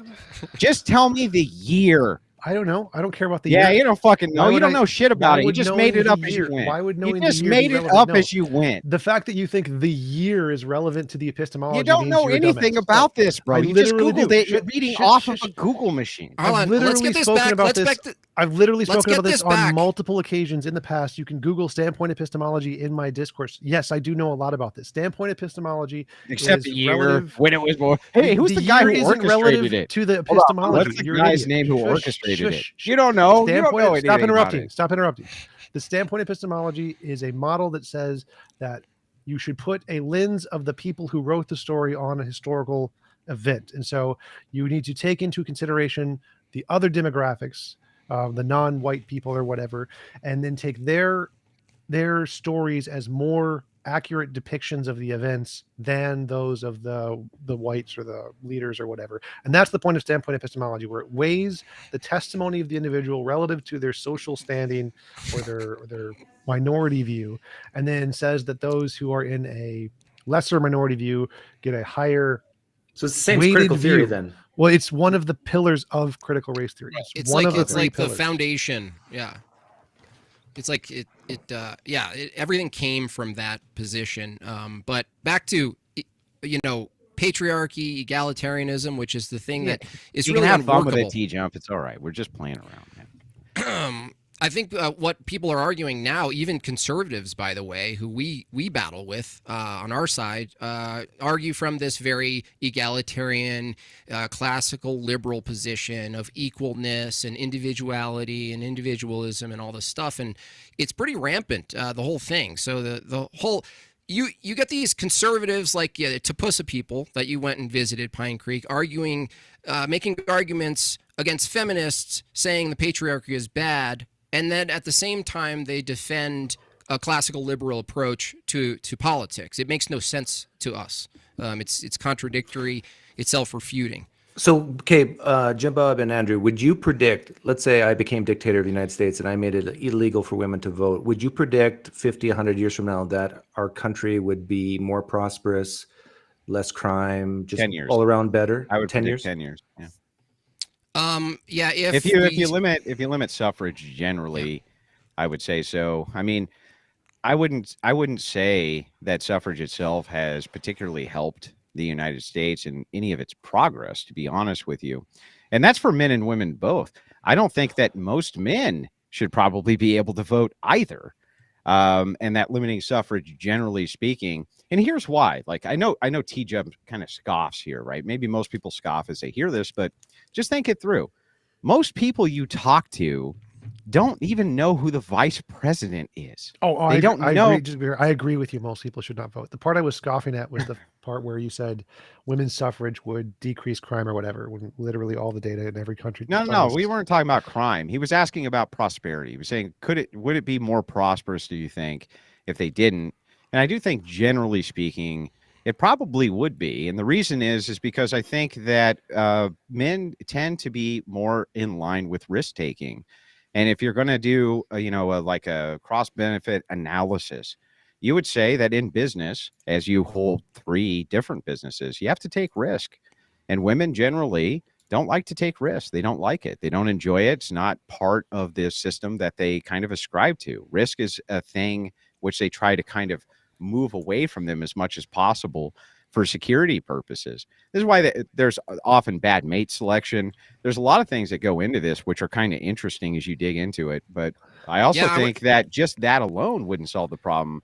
I think you'd kind of have to limit suffrage across the board, to be honest. What about things like poverty, though? Like the social aspects, helping the poor. Do you think that would be better? Like be less poor? I guess prosperous means less poor, but what about like women tend to be more nurturing than men? Would we lose something? Yeah, as we look at this, it's interesting because we're often kind of moving our own goalposts here, and we look at like things like poverty level and this type of thing. And when I look at the poverty level, I kind of realize that there's not that many. I mean, there's enough, I guess, but there's not that many people who are under what we consider the poverty level now to be. The United States is this massively rich nation that was mostly untapped by European settlers forever. So, I mean, most of the resources here are still pretty raw and new, surprisingly. Most of the United States isn't even inhabited. Most of it is not inhabited because people tend to inhabit near water, right? Water sources, things like this. We're very, very, very rich. I feel like we've kind of squandered that in many ways. And when you're talking about allocation of resources and things like this, kind of the underclass, which will always exist, if you ask one of these people and you start to get into a conversation with them, most of the time, why are you in the situation you're in? What happened here, this and that? I've just noticed this, and it's purely anecdotal, but I've just noticed that most people seem to be in exactly the position you would expect them to be in based on the choices that they make. And this is the thing, is this is one of the reasons why if you kind of discuss with people who are in massive poverty, things like this, and you say, well, do you think maybe it wasn't a great idea to spend all of your money on crack cocaine for 2 years of your life, right? They go, well, yeah, that probably had something to do with it. And so, I kind of wonder at these issues, these kind of mass political issues, Doug, but I don't even think you would disagree with me here. Don't you think most people, if you talk to them and you kind of look at what their life choices are, they seem to have a symmetry. Oh yeah, I'm a personal responsibility type guy. Like I love to ask the question, like with minorities, it can be very sensitive for a lot of people, but I like to ask the question, can a minority, let's say a young black man in the United States, make personal choices that affect his current outcome in life today? And it's really hard for someone on the left to say, well, of course, like, if they make stupid mistake. Yeah. Because of this idea, but this is part of that indoctrination ideology, right? Where you just kind of shift the goalpost away and say, it's always external factors. It's just external factors. It's external factors. Systemic racism. And it just drives me crazy because when I talk to them, I hear a totally different story. Now, is that proof of anything? Ultimately, it's not. But man, I think it's a lot more proof than T-Jump has for his moral system. Right? Well, let me ask T-Jump and Neil here. If we ran that experiment, 10 years, women not voting, and it turned out that on every metric that you guys agree on, the United States is more prosperous, better living conditions for everyone, would you continue on and say, okay, we ran the experiment? Well, if what you say is true and all the metrics are checked out, then yeah. I doubt that would actually happen, though. And how about you, T-Jump? Oh yeah, so if I'm for whatever works best. So if it works best, I'd be for it. But we know. Okay, now I want to ask Jimbob and Andrew the same question, but reversed. If we ran the experiment where men couldn't vote for 10 years and it turned out our country was more prosperous, would you say, okay, maybe men should never vote? Sure. The problem with this, though, is that I believe that this is a logical impossibility. Logical, you say? It's a logical impossibility. Yeah, I think if for you to pose the question, that we're basically redefining what prosperous would mean for a woman versus a man. So it kind of it assumes a bunch. So I have the same answer as Andrew, and I might actually say no. I might actually just say no, because it's not going to sustain, and that's another aspect of this against the patriarchy argument. I always go into these panels and I ask these women a trick question. I say, with enough manpower and force, could you think we can take down the patriarchy? They don't even register what I'm asking. It's a trick. I want to let everybody on this panel know I made T-Jump laugh. I did. He laughed. I saw it. It's possible. I can do this. It's true. It's possible. Tagawa says $5. Thank you for that super chat. Women are susceptible to propaganda and indoctrination. Yes, manipulation as well. The 19th was a globalist wet dream. I tend to agree. I don't think, we already went through all that. Thanks for the super chat. $10. Not a debate, quote. Let us get the slow build up to fireworks by just not starting as a fight. Fantastic content, Jimbob. Thank you so much, and thanks for. Well, actually, thank the guests. Thank the guests. Yeah. They're the ones who are assisting with that. I'm glad that T-Jump came back in. It's actually been quite productive and fun. And Neil, of course, thank you for being here. Doug's a piece of shit. I hate his guts, but I'm glad that he's here as well. It's awful nice of you. I saw that you combed your head for us this evening. Nice. Combed your head? Oh, man, that's brutal. That's brutal. Wow. You got nothing. You got nothing, bro. No, just take the L, Doug. Just take the L. I'm happy to, because I know who I am. I have my identity. So, Doug, can you tell us about your experience? Did you like in real life stuff better? You seem to be more vital and full of spirit, not as dead inside when you're in front of people physically at events. Really? Yeah, you didn't seem as dead. Yeah. No, I actually think. I apologize for my dog. There was a Democrat at the door. Well, okay. Doug, can I send you a super chat right now? Will you get the dog a steak? Maybe. But Okay. I actually think I'm the same person online as I am in real life. I tend to joke around a lot. I think Andrew and I have very similar personality types. And I don't, like, I'm the type of guy, someone can say something that I severely disagree with, and I'm not going to be triggered. Like, I would never be like Matt Dillahunty. It's just not in my DNA. So it's really hard to trigger me, as evidenced by Andrew trying. Did speaking of that, Dillahunty, Doug, okay, that's cope because you couldn't figure out a great comeback. I know you were thinking about it. That joke. Did anyone? Did 20 minutes, Doug? That's the best I had.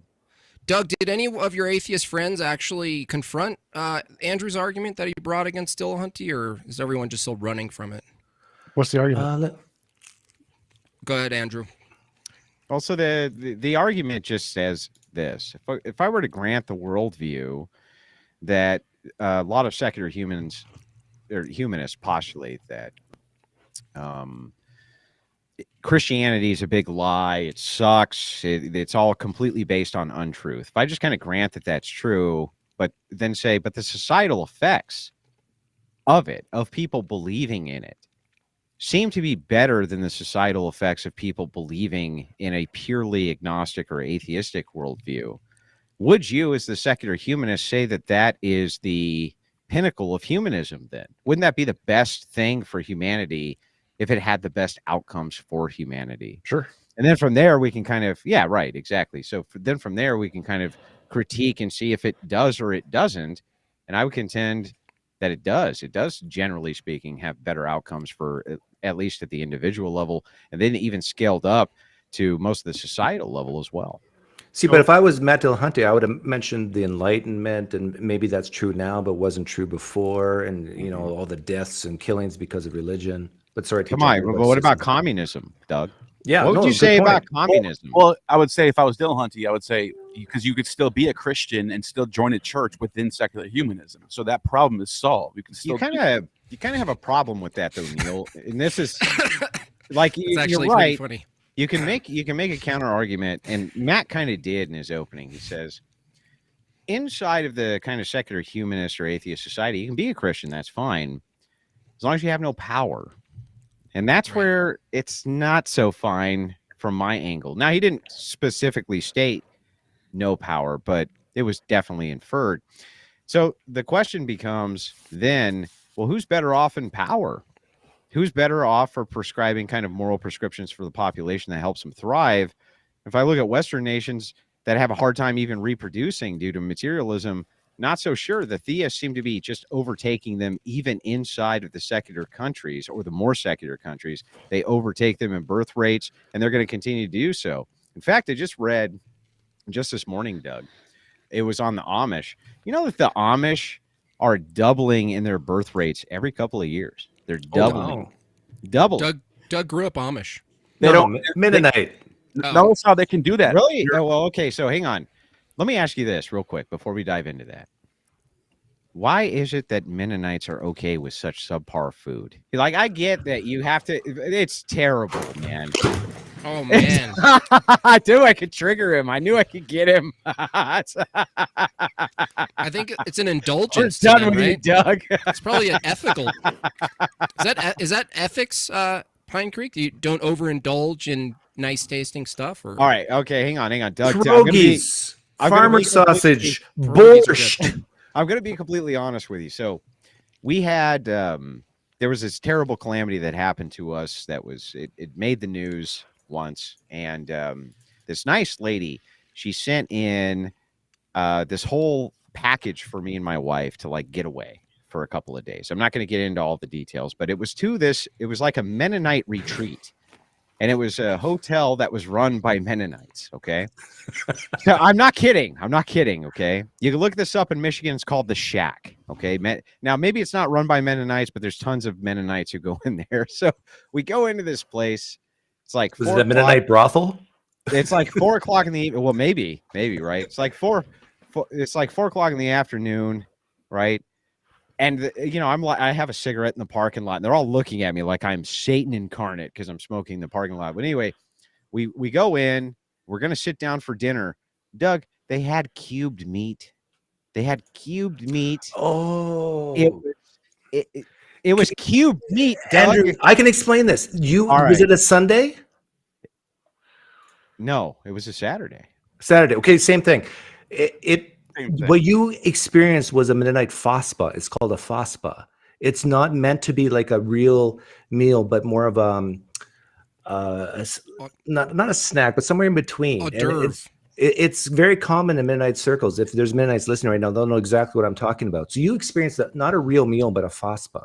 These guys were sitting there and they were just like stuffing their face with the most horrific food I'd ever seen in my life. I remember looking at them and thinking to myself, how in the world can you eat this garbage, right? The first thing, now, of course, I'm wrong, because the first thing I want to do is get out of there and go to a Taco Bell, right?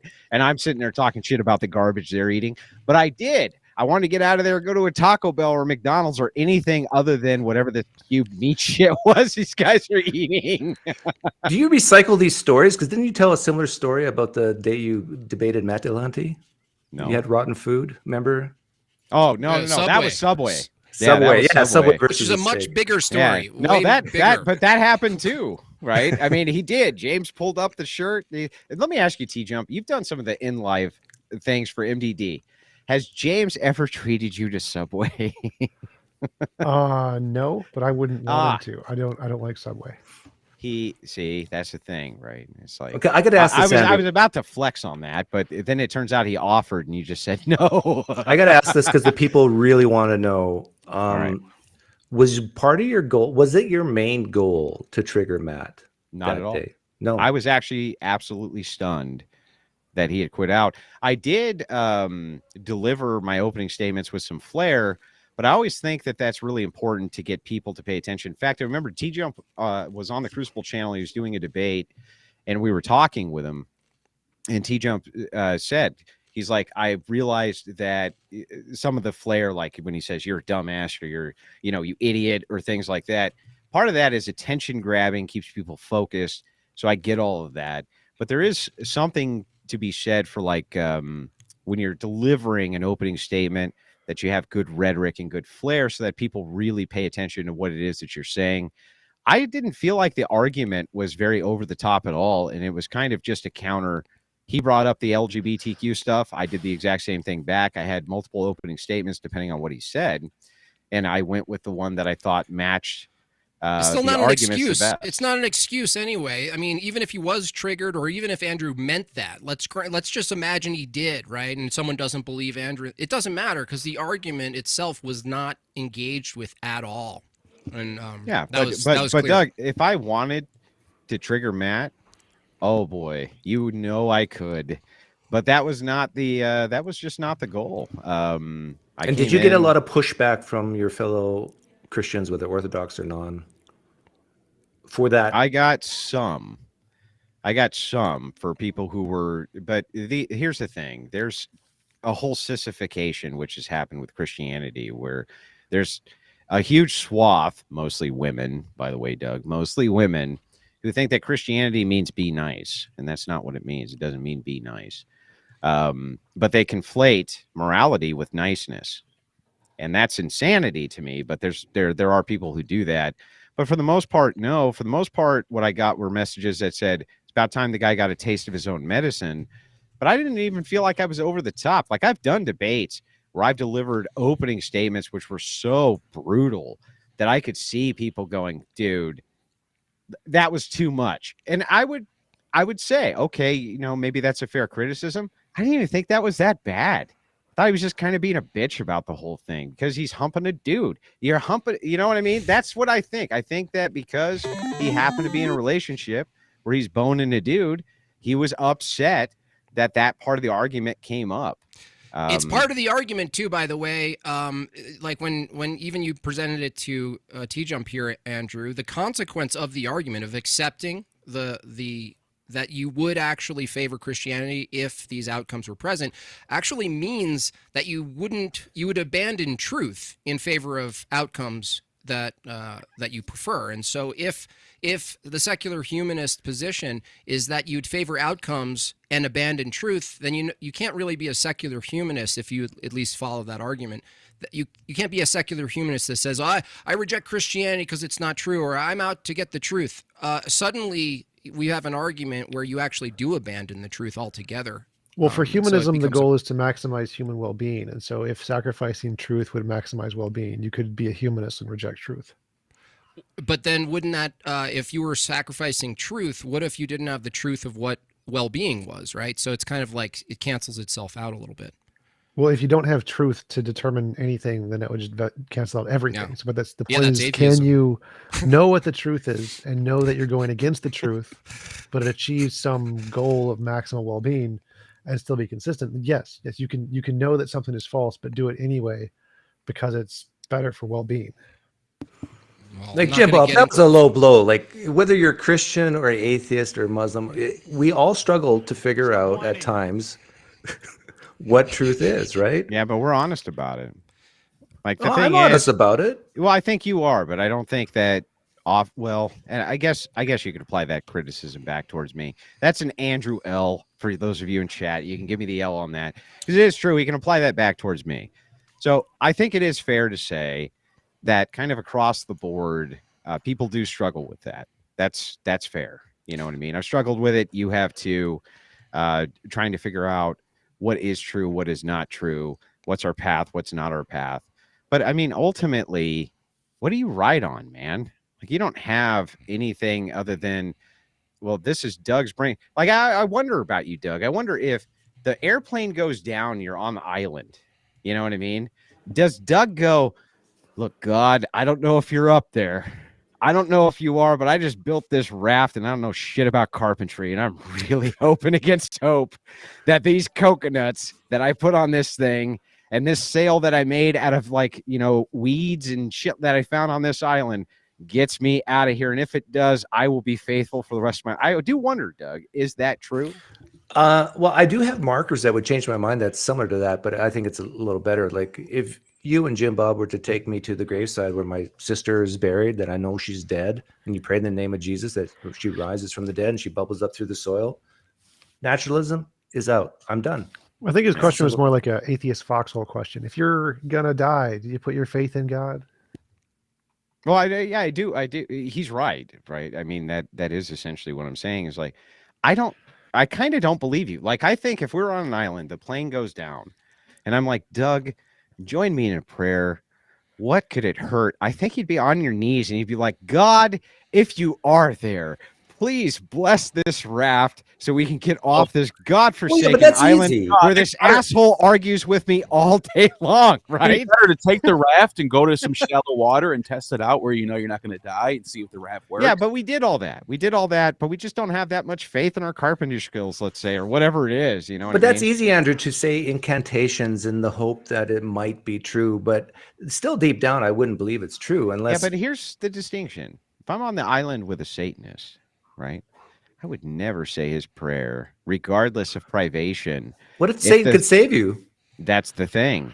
That's the entire difference. Is even if Satan could save me, I would sit there in privation and die. And so I wonder if then the alternative for the atheist world. This is getting interesting. You see what I'm saying? But you always hear people saying, I sold my soul to the devil and I got rich and it worked. It only works you only hear it working for Satan. Then you hardly ever hear people saying, I prayed to God and he gave me this. Like, it's always, what do you mean? That's the entirety of prosperity gospel. Joel I mean, it's rampant. It's rampant. Yeah, and it's awful, by the way. It's awful. Actually, Pine Creek, your example is actually interesting because it's similar to Andrew's question about like life or death, is that your threshold of believing in God is specifically around a loved one and specifically around a certain event being possible about a loved one, right? But would that be the only thing, or could there be other things that aren't as drastic? Well, I don't know about that, but there's other things like the famous pray in the name of Jesus that an amputee gets his limb back. But I have one that I use often on my live stream. Andrew, have you seen it?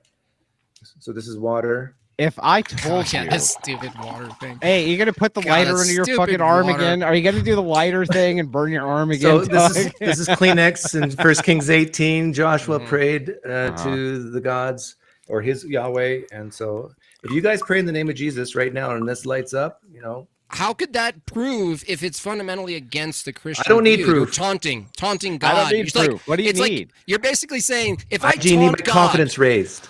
Wait a minute. Okay. Let me raise your confidence. Hang on. Maybe I can help you with that, Doug. Okay. Right. The reason you should join what you consider the dark side of the Force to be, the reason you should surrender yourself to the red lightsaber and the Darth helmet, is because ultimately, all of the things that you fundamentally believe and want to see changed in the world, we're the only ones who are defending that and pushing back against it. No, there's a lot of atheists like me. No, there's not. In fact, Doug, I'm gonna give you a statistic that you're not gonna want to hear. But why don't you look up the voting trends of atheists in the United States? You know how many of them vote for the left? Yeah, it's 66% or something. Nope. 69. It's higher. It's almost 80%. 80%. Women? Well, no, it's not. It's a combination thereof. But I know what you're referencing. You're referencing the polls that are done by Pew Research. There's varying data on this, but it's overwhelming what atheists will vote for. They're not voting in the interest of your right-wing ideology. Really, no, I agree. The only pushback's really coming from us. That's you know why my channel's smaller than yours, Andrew? It's because I'm hilarious and talented, and you're balding and old. You don't even, but I purposely offend a big chunk of my atheist base. That's true. Like I'm Neil, like you probably have kind of winced at things I've said, right? A little bit, yeah. Yeah, maybe even T-Jump. But T-Jump is probably more right than you think, Andrew. he is more right than most. Yeah, I've heard some of T-Jump's debates on trans issues, especially. I found compelling and interesting. I've never disliked T-Jump. Just like sometimes T-Jump, and this is a problem. You know this. You've been in the debate field for a long, long time. You've made a career out of it. Sometimes it's hard to turn it off, right? Sometimes it is. Sometimes hard to turn off I'm always going to be engaged in a blood sport debate. I'm always going to be, you know what I mean? It's hard to shut off sometimes. Well, no, for me, I have a very hard criterion. It's like, as long as you don't interrupt, let me finish my points and don't make me repeat myself. Those are the only three that cause me to do that. What's that? Wait, what'd you say? What'd you say? We couldn't help Exactly. it, bro. Yeah. We're just joking. Doug, when you said there's a lot of people like me, right? Are you saying there's a lot of atheists You're that an atheist? actually take a practical Christian position that are partial to Christianity in a practical sense? Is that what you're saying? Yeah, in a functional sense that would lean towards the right, maybe not as far right as me, but and when I say a lot, I recognize it's like maybe. Well, of libertarians too, you'd have to include. I think Yeah. most libertarians are sort of like this hedonistic, they want to do what they want. They don't really, in my experience so far, I don't know the data, but it seems that they're mostly sort of either fully atheist or agnostic. They really just value liberty above. Liberty is their God, basically. So they're kind of lumped in with you as well, I think, that they lean more right generally than left, even though they're free. They're all about liberty. They're all about complete Well, liberalism. I think if you're going to be an atheist and vote right, you basically have to be older, financially independent. Because if I remember being young and career, what am I going to do? Money, wife, all these big decisions, and having to pray to God for help. And if you're an atheist and you're young and you're dependent, Small business owner. yeah, who do you pray to? Like, and so the natural proclivity is to, I need the government as a backstop because God's not there anymore. I don't believe in him. So it's only natural for. Well, not just that. A lot of people who are atheists on the left are voting against the religious Christian right, paleo-conservative worldview.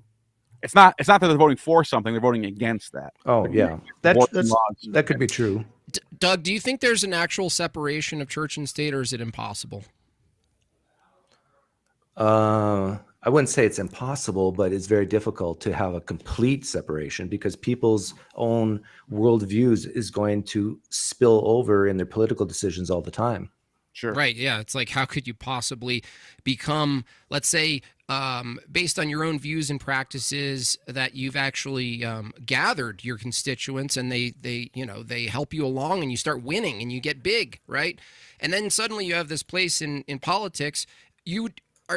Is the secular humanist expecting the person to suddenly abandon their entire views that inform their decisions, right? If they're in top level government, why would that ever be the case? It doesn't even make sense. And I think Andrew Yang is the only atheist that's in the Senate or the Congress.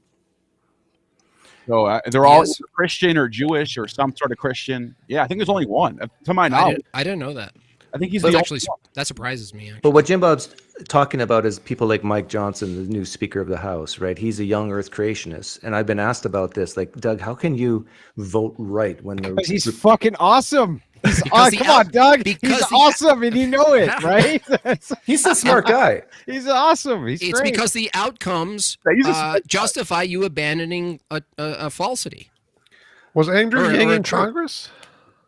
What's ignoring a falsity. Was Andrew Yang actually a congressman ever? That's actually a good question. I don't know. What is he in? I don't think he was, but I could be wrong. Yeah, the presidential candidate.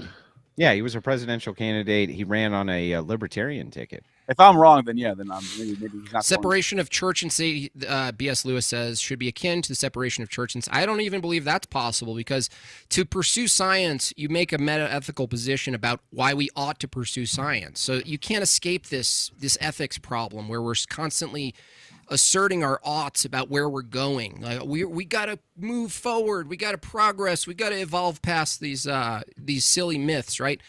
It's an ethical stance. There's no way of escaping it. Hey, Jimbob, Rachel had a few questions. She wanted to pop on. Is that okay if she hops on the panel too? Sure. You got the link for her? Is this your wife? I'm not going to put it in my chat. Yeah, that's my wife. Oh, she probably wants to talk to me. Be fucking nice. Be nice, Doug. Blue Skittle Gang, $9.99. Young Earth Gang. And I'll be nice to your wife. Like my wife is amazing. But isn't that so is mine? Isn't that basic man code anyway? Isn't that the way that's? Oh yeah. I feel like it is.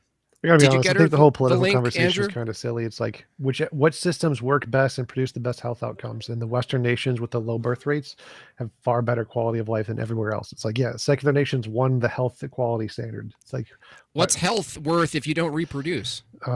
That doesn't even make any sense. Like you can live a perfectly does good make life sense. with Yeah, no that makes kids. sense. Like It makes sense. What are you talking about? Of no, course it it makes doesn't sense. make sense. Like you're saying that a human Health who until never everyone has, dies? if a human who has no children, do they still have a valuable life if they live? Yes. No, that's not what I'm saying. Yeah, and we don't even dispute that. Well, so We're that's not the even claim is that saying you can that have you an can't entire have a. society that has better life standards, but no kids. If For they how choose long? to not have any kids, If that led, it doesn't let me make a ask you difference. this: For if how that long? led Doesn't make a to, difference. what if that led? Let's say that from right this second for the next 100 years, everybody who was born had like the maximum in life. They had the best life that they could ever have, but then at the end of that 100 years, nobody else was born, just due to if the factors which made that life top tier in human history led to the basically extinction of humanity, would we go for that? Yeah, that No. would be far more moral than Oh my having a God, that's society. so Until that's when? so Wait, fucking Until awful. when? Stop, Dude, stop, it's stop, so stop. awful. So like imagine Stop having having kids.org. imagine having like a society where there was forced pregnancy and everyone was tortured to death. You could have a society that continues on for a lot longer. Would that society be better than one who just doesn't have kids, chooses not to have kids, and has a high quality of life? But it goes extinct. and then goes extinct. Yeah. So a society who has high quality of life goes extinct versus one with forced labor and pregnancy, slavery. Yeah, but one's better? let's say for a second, let's just say I grant this and I say, it would be better if we all went extinct rather than the forced slavery and the this and the that. Sure. What if we did a more nuanced approach instead and we said, what if your standard of living would just slightly decrease and your happiness would just slightly decrease and your outcomes would just slightly decrease, but the human race would continue to go on? What would that have to do with the question? Because the question was, Well, He's no, just, this is he's just it. spreading, he's I'm spreading out the asking- time. He's Yes, spreading I'm out just the time. asking you. I'm just asking you. Let's just assume for a second that I granted you're right. All the if we went to these two extremes, but what if we just went a little more granularly and we said, what if just the outcomes were slightly less better?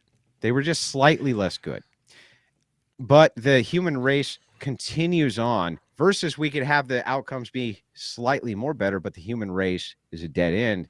Which one would you choose then? I would let the individuals choose. So like, Yeah, but let's say you were the master and you could choose. I would choose to let them do what they wanted to do. So like, my view is that I don't care. The human race as a concept doesn't matter. What matters is the All right. individual consciousnesses and what their value of life is. And so if their individual selves can have a better life and just end and die or whatever, versus causing all of them excess suffering to produce more humans, there's no value to that. There's no value to What if it was just something as simple as brushing your teeth? Let's just say that brushing your teeth, if you told everybody they had to brush their teeth, it continued the humanity. But if they stopped, for some reason, they all felt happier if they didn't brush their teeth. Would you mandate that they brush their teeth so humanity didn't end? No, again, I don't. There's no value to this continue humanity thing. Doug, There's Doug, why do you are they keep gonna brush obsessing? their fucking teeth under Dictator Doug? Is Dictator Doug gonna say you gotta do this? Well, there's or an else? important question here. Why do you keep obsessing over this continuing humanity thing? Why is this important? Well, so from my aspect, from the way that I view the world, I don't think that you can have any of this happiness or goals or anything like this if you don't have a humanity for which to achieve those things. And I do think ultimately that God had an edict, at least from my purview, that we do breed and we multiply, and he wanted us to do so for a reason. And I think that the reason is that life is not fair and it is suffering. And there is going to be one of the big problems kind of I see with the world. This is just my view so that you understand it, is that people have embraced materialism to the point where they will stop reproductive activities even in order to get what I want right now for the highest quality of life right now.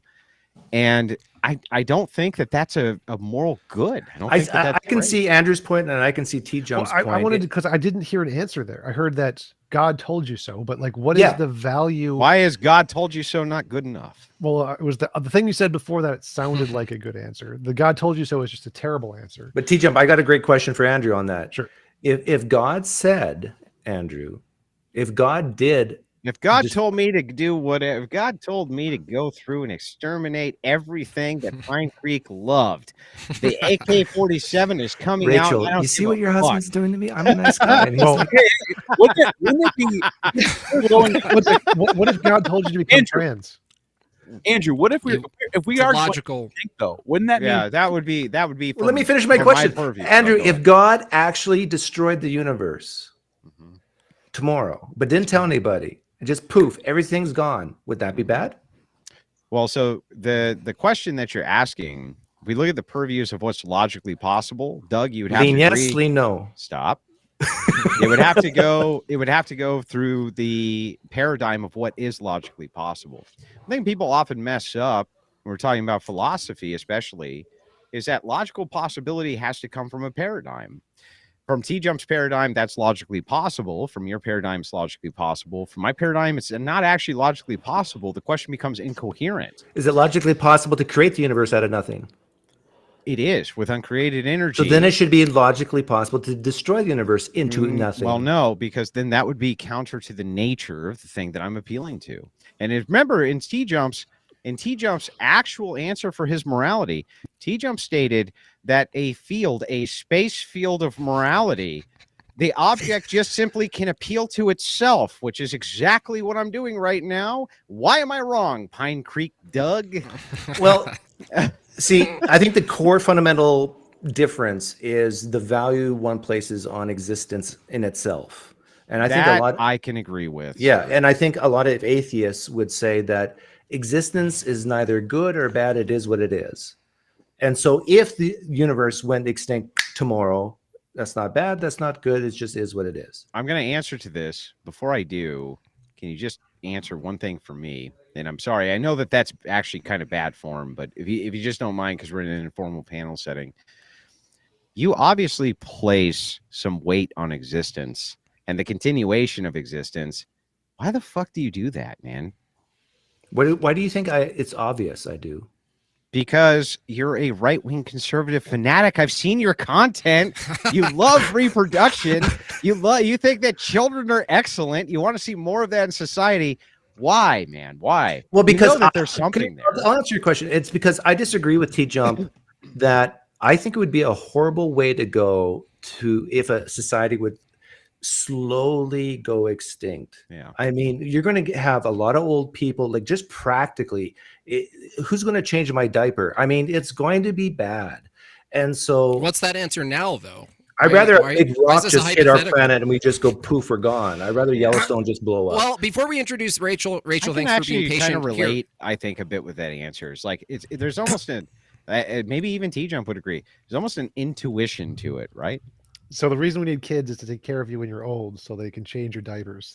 That's true, though. That's the I mean, reason. that's That's not really what That's he's saying. practical. That's saying- literally what Doug just said. Well, No, he he's gave being an facetious. example. It's That's more than true. I mean, that's true. But he gave an example. What he's really trying to say is he's like, look, I think intuitively, we don't think that non-existence is good, or else T-Jump, why wouldn't you just go grab the 45 next to you and you know what I mean? It makes no Some people sense. do. You Also, go off. Andrew, also T-Jump, you also have in your view, I think you still have this, the best possible world, right? Isn't that paired to your moral paradigm? Yes. Okay, so is it possible to have a best possible world without a knower? A knower? You mean a conscious entity? Like possibly? Yeah, to value it. But I would say value that a conscious entity who would like to continue living would be the best possible world. If a conscious entity does not want to Right. continue living, it would be better off suiciding or whatever. Doug's answer was the reason we should have kids was because of what would it look like if society started to go out over a long, prolonged period of time. We'd get old, it'd be suffering, unpleasant, but that would be contradictory to Hang the on, example. I'm so sorry to cut in, T-Jump, and I'm going to let you get the floor again. But the patriarchy must speak for a second and tell its wife to bring down the charger. I'm sorry. Can you bring down my phone charger? I'd appreciate that. I'm so sorry. Go ahead, And T-Jump. B.S. Lewis asked why women get voice on the panel because we value nepotism, so we play a little You know how bit much of a trouble I'm balance in, game. Pine Creek? Stop being smug. Stop being smug, Go Pine ahead. Creek. Let Stop me- judging me. Let me ask Go you ahead. this. So if we were going extinct under the Christian worldview, wouldn't that mean we're getting closer to the second coming? I'm not sure actually about that question. Well, so what Doug said was that the reason he doesn't want us to stop having kids is because it would cause our old people to have lots of suffering. But that would be contradictory to the example, because the example is, would a society who had a full life of full happiness, including at the end, they have robots to change their diapers or whatever. There's none of this added suffering stuff that you require kids to take care of you. They had a full life of all happiness, essentially, and then just didn't have kids. Would that be better or worse than a society that was forced to reproduce or whatever? And so from my view, I don't care whether or not we reproduce. It's not important whether or not we reproduce. It has no value whatsoever. What matters is whether or not we want to reproduce, and if the children we do have, if they have meaningful lives. So obviously reproduction is better if we can produce more kids and they all have happy lives too. Sure. And so us going through a little bit of suffering, like brushing our teeth, in order to produce kids who will live lots of happy lives, sure, that I'm happy with. That's a good argument. But simply valuing existence or valuing reproduction rates over the quality of life of the people who are living now is kind of asinine. But T-Jump, and we'll get to Rachel. Sorry, Rachel. If No problem. better or worse does require, like, the first and most fundamental thing is existence, even with force or even unpreferred methods, because without the people, you can't say it's better or worse, like Doug said. It would just be a void, right? You So need from your consciousnesses to have system, better. wouldn't it follow that you would actually you would violate and impose on people to maintain the best, because it does. It could be seen as worse in the short term, but you have to have that as a precondition to get to anything better anyway. So you need to say procreation is better in your system. No. So in my Why system, not? if all conscious agents wanted to die and didn't want to procreate, that'd be perfectly fine. That would be the best of all possible worlds. Whether or not they continue is irrelevant. What matters is do all conscious agents have the freedom to do the things they consent to doing? So in the best of all possible worlds, there's no aging. You wouldn't die of old age. You could just continue living for as long as you wanted to. And so there wouldn't be, like, I don't imagine all conscious agents would suicide. But if they did, But there that'd would be no perfectly new fine. life, right? There probably still would be. Probably many people who would choose to reproduce. Yes. Just be slower. Yeah, but I mean, you would hit a zenith if nobody ever died. A what? You would hit Zenith like point. a point where how could you possibly continue to reproduce if everybody died? If nobody died. So in this world, we have infinite power, kind of like gods. We can just create as many worlds as we want. So there wouldn't be a Oh, I see. limitation. Oh, Okay. that's how it works. Okay, Rachel, Just like- thank you so much just for like your God. patience. Welcome to the panel. You have the Hello. floor. Well, I just heard somebody say patriarchy. So Doug said, have we talked about the patriarchy yet? And I heard you guys were talking about that and about standpoint theory and stuff. So Doug, did you guys- brought this on yourself, bro. I'm tapping out. I'm tapping out. Should we Oh, talk come about on. you? I'm super nice and harmless and totally unscary. Sheesh. But did you guys ever sort that out, what we think about the patriarchy? No, is I don't think we Doug's- did. Doug supports it. Doug Right. Well, supports the Generally- patriarchy? I'm open to it. The way we left it is if we ran the experiment where, for example, women couldn't vote for 10 years and it led to better outcomes, I think all of us here would say, yeah, then we should do it. Oh, but Well, you I asked the think alternative, and they don't And think then I we asked got the a- alternative as well. I didn't think we get a clear answer from that. So if we ban got my men from studies. voting and society gets better, would Andrew and Bob and Rachel admit that the patriarchy was bad? Well, I don't think that voting is like what determines whether we have a patriarchy. I think that's one very small part of it. I know that, like, to the broad world, they think that the 19th Amendment was like the thing that took down the patriarchy, but I wouldn't actually say that at all. So, I mean, like Andrew said, we could limit suffrage in lots of ways and we might have varying outcomes. I personally am not a democracy enjoyer. I don't think voting and representative republics are a very good system of government at all. So I don't know if I would focus mainly on just voting. I think there's a lot of other ways to determine, like, if we have a patriarchy. For example, all the feminists argued that even after they got the vote, we were still living under a patriarchy. And a lot of them think we still are living under a patriarchy. I wouldn't say that, but I mean, even if women can't vote or can vote, do you guys think there's we could still have a patriarchy regardless of that? I think there's a natural hierarchy that men do certain things in the world and women do certain things in the world, and they fall into certain places in civilization, in society, and that's just how it is. I also think that whatever outcome you came to with either of those two hypotheticals, whatever outcome you had and whatever system you had of society or of justice, governance, would still be upheld by force. Yes. And this is Andrew's, typical argument against all these people is that no matter what hypothetical you come to, if you take the methodology that gets you the hypothetical, let's say women rule the world, and you get to this outcome where all the outcomes are better and it's beautiful, that to protect that, you still then appeal to pure muscle in the end, Yeah. right? Any So any you can't type get of you can't get away illusion from of it. women's rights is going to be enforced and upheld Right. by men regardless. So if we have not a patriarchy, if we've got an egalitarian or a matriarchal system, it's only that way because men still decided to facilitate such a system, if that Yeah, makes it's like sense. LARPing. It's Do like you, a think LARP. do you think it's bad for women to be in high places of power, like CEOs of big corporations, stuff like that? Yeah, I do. What do you think? What's your reasons for that? Well, there's a lot of reasons for that. One is that women do tend to be a lot more emotionally driven and a lot less rational. And we're biologically programmed, and if you guys are naturalists, you'll actually agree with me on this point. We're programmed for maternity. There's a lot that went into getting women to be successful at reproduction and being moms, and you have a baby attached to you for at least 2 years after it's born. You're very vulnerable for the whole time you're pregnant, the whole time you have a newborn and toddlers. And so women tend to want to distribute everything evenly. We want to make everything fair. We want to make sure everyone survives. Commie mommies. That's what you Yeah, are. kind of. Yeah.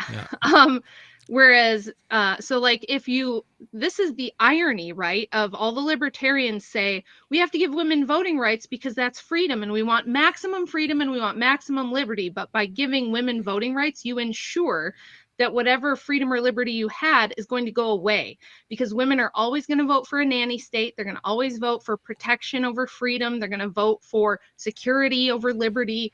They're going to be risk adverse. They're going to be conflict avoidant. And so you're going to get less liberty and less freedom if women are voting. So let me modify my question for a little bit. Let's say that. Look at him pretending to listen. You and Andrew are similar in behaviors. And Yeah, when women come on the panel, I pretending. just shut Look down. at him. Look at him. Look at him pretending. So let's say Look at that. He's let's say like, that wow, we- she's so interesting. Ironically, proof of oh shit, I just took everyone off. Ironically, proof of the patriarchy. Just Doug. Way to go. Sorry, Wait, sorry, why did you just ruin the whole sorry, fucking panel? sorry. You know, this poor guy was Yeah, just one over here glass of messing wine. with us. Yeah. Well, Okay, let me shift these around. So let's say that where women were do we? vote for all of those things you mentioned, but society ends up for 10 years and society ends up better off, longer health standards, better quality of life, lower poverty, et cetera, et cetera. Would you admit that the anti-patriarchy was good? Well, no, because I'm not a utilitarian and I don't do things based on outcome. My moral view of the world is not based purely on outcome. For one, you can't ever just completely predict outcomes. There's too many variables to say, well, if women vote, I mean, you can pose the question if we could prove it, but I don't think Well, let's say it happened. Let's say something we to- just let them vote and institute all those different things you said over a period of 50 years. And after 50 years, the quality of life in every country we did this was significantly better. And the quality of life in the countries that did not do this were not better. It would depend on what you mean by quality of life, because I have a whole chapter in this book. The whole last chapter goes over the outcomes of the last 100 years of women voting and being Debt. Pure debt. It's really bad. Like every metric of well-being that you guys as atheists and naturalists Yes. would point Oh, to hang on. I'm has sorry. gotten worse. Pine Creek, fucking Doug. I will send you a signed copy of the book. I know you wanted to ask. I'll send you the signed copy of the book. Why don't you calm the fuck down, Doug? Anyway, back to this. I'm sorry. I didn't mean to cut. I'm so happy I didn't have to ask. Well, It's so I have embarrassing. a book I like to reference as well. It's called The Better Angels of Our Natures by Steven Pinker. It does a pretty really good analysis of crime rates, lowering of crime rates, lowering of murder rates, increasing quality of life, happiness level, food, access to opportunities, freedoms.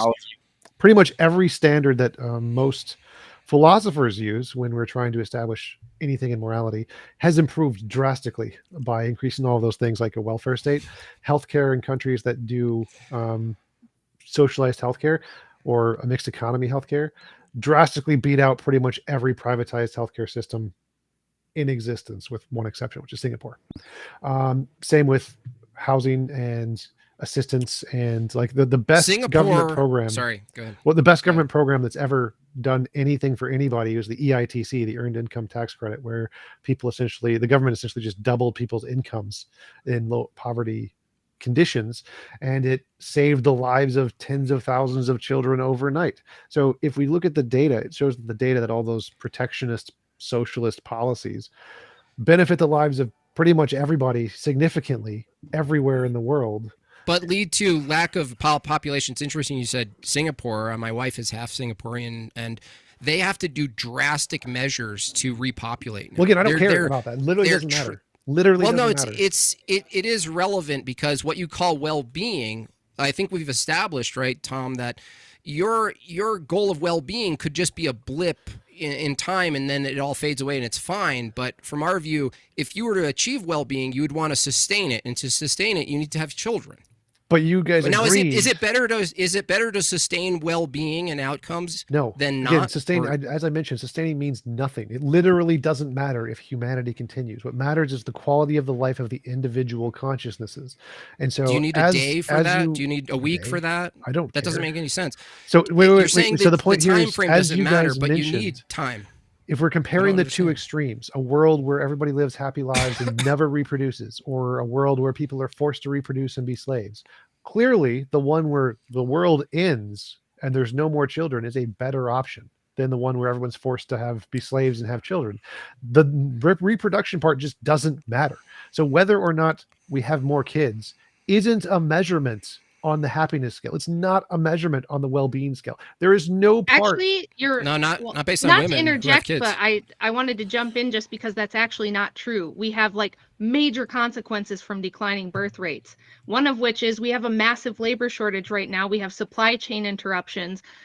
We are now encouraging people to do assisted self-deletion because we don't have enough population growth to sustain people. It's causing massive problems in quality of life. It's causing massive problems in interruptions of the food system, the healthcare system, and it's only going to get worse. So that's one aspect. But the other thing is Pinker's stuff has been torn apart by a lot of people a lot smarter than me who say it's kind of bullshit. And what I would say in response to his data is that my data shows that if you look at things like mental health outcomes, substance abuse, homelessness, all the metrics you would look at for well-being for children, when they grow up in broken families, if they grow up in a disrupted family system of any kind, they are at far higher risk. So like all the children that they find in, inpatient mental health facilities, they did a big study where like 88% of these kids come from homes where there's some type of disruption. The dad's not there.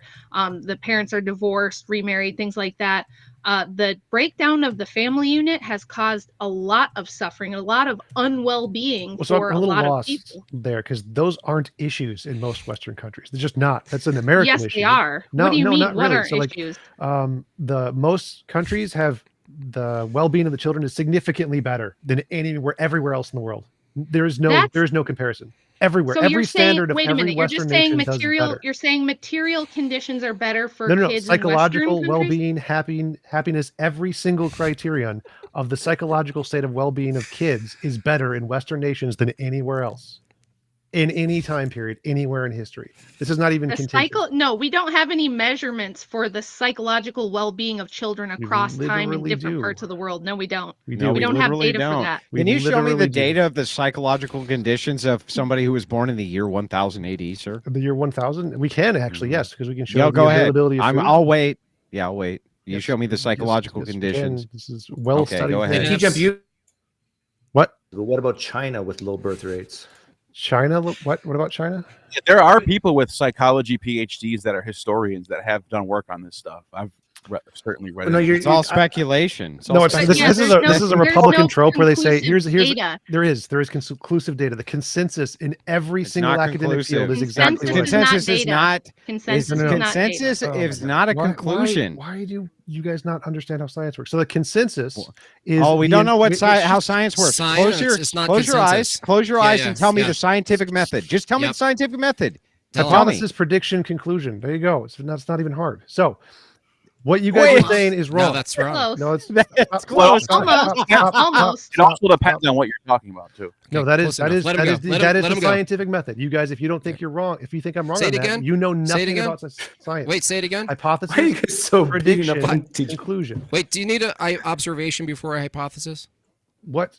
The Yes. observations You need and the an I need an prediction. observation Yeah, before yeah, you do. hypothesis. Yeah, you skipped that No, Yeah. no, I didn't skip that Yes, you part. do. That's a part of Okay. that's the part of the middle one. I gotta You get want my nail chat polish? Okay, GPT okay, Yes, go I on. do. Go on. Yes, I Let him do. let him go. Let him go. Is that to go with the new lesbian hairdo? Yes. Very yes, cool. it is. I love it. So Oh, ruthless. Again, Go again, ahead. Go as I ahead. mentioned, the consensus in every academic field, the quality of life has been improving drastically everywhere, especially in Western nations over time. If you think the quality of life or the psychological well-being of a kid in the 1000 is better than a kid today, you're delusional. You just know nothing about the field. You know nothing about research in the field. So it is a fact that the Wait, in the field of well-being of psychology?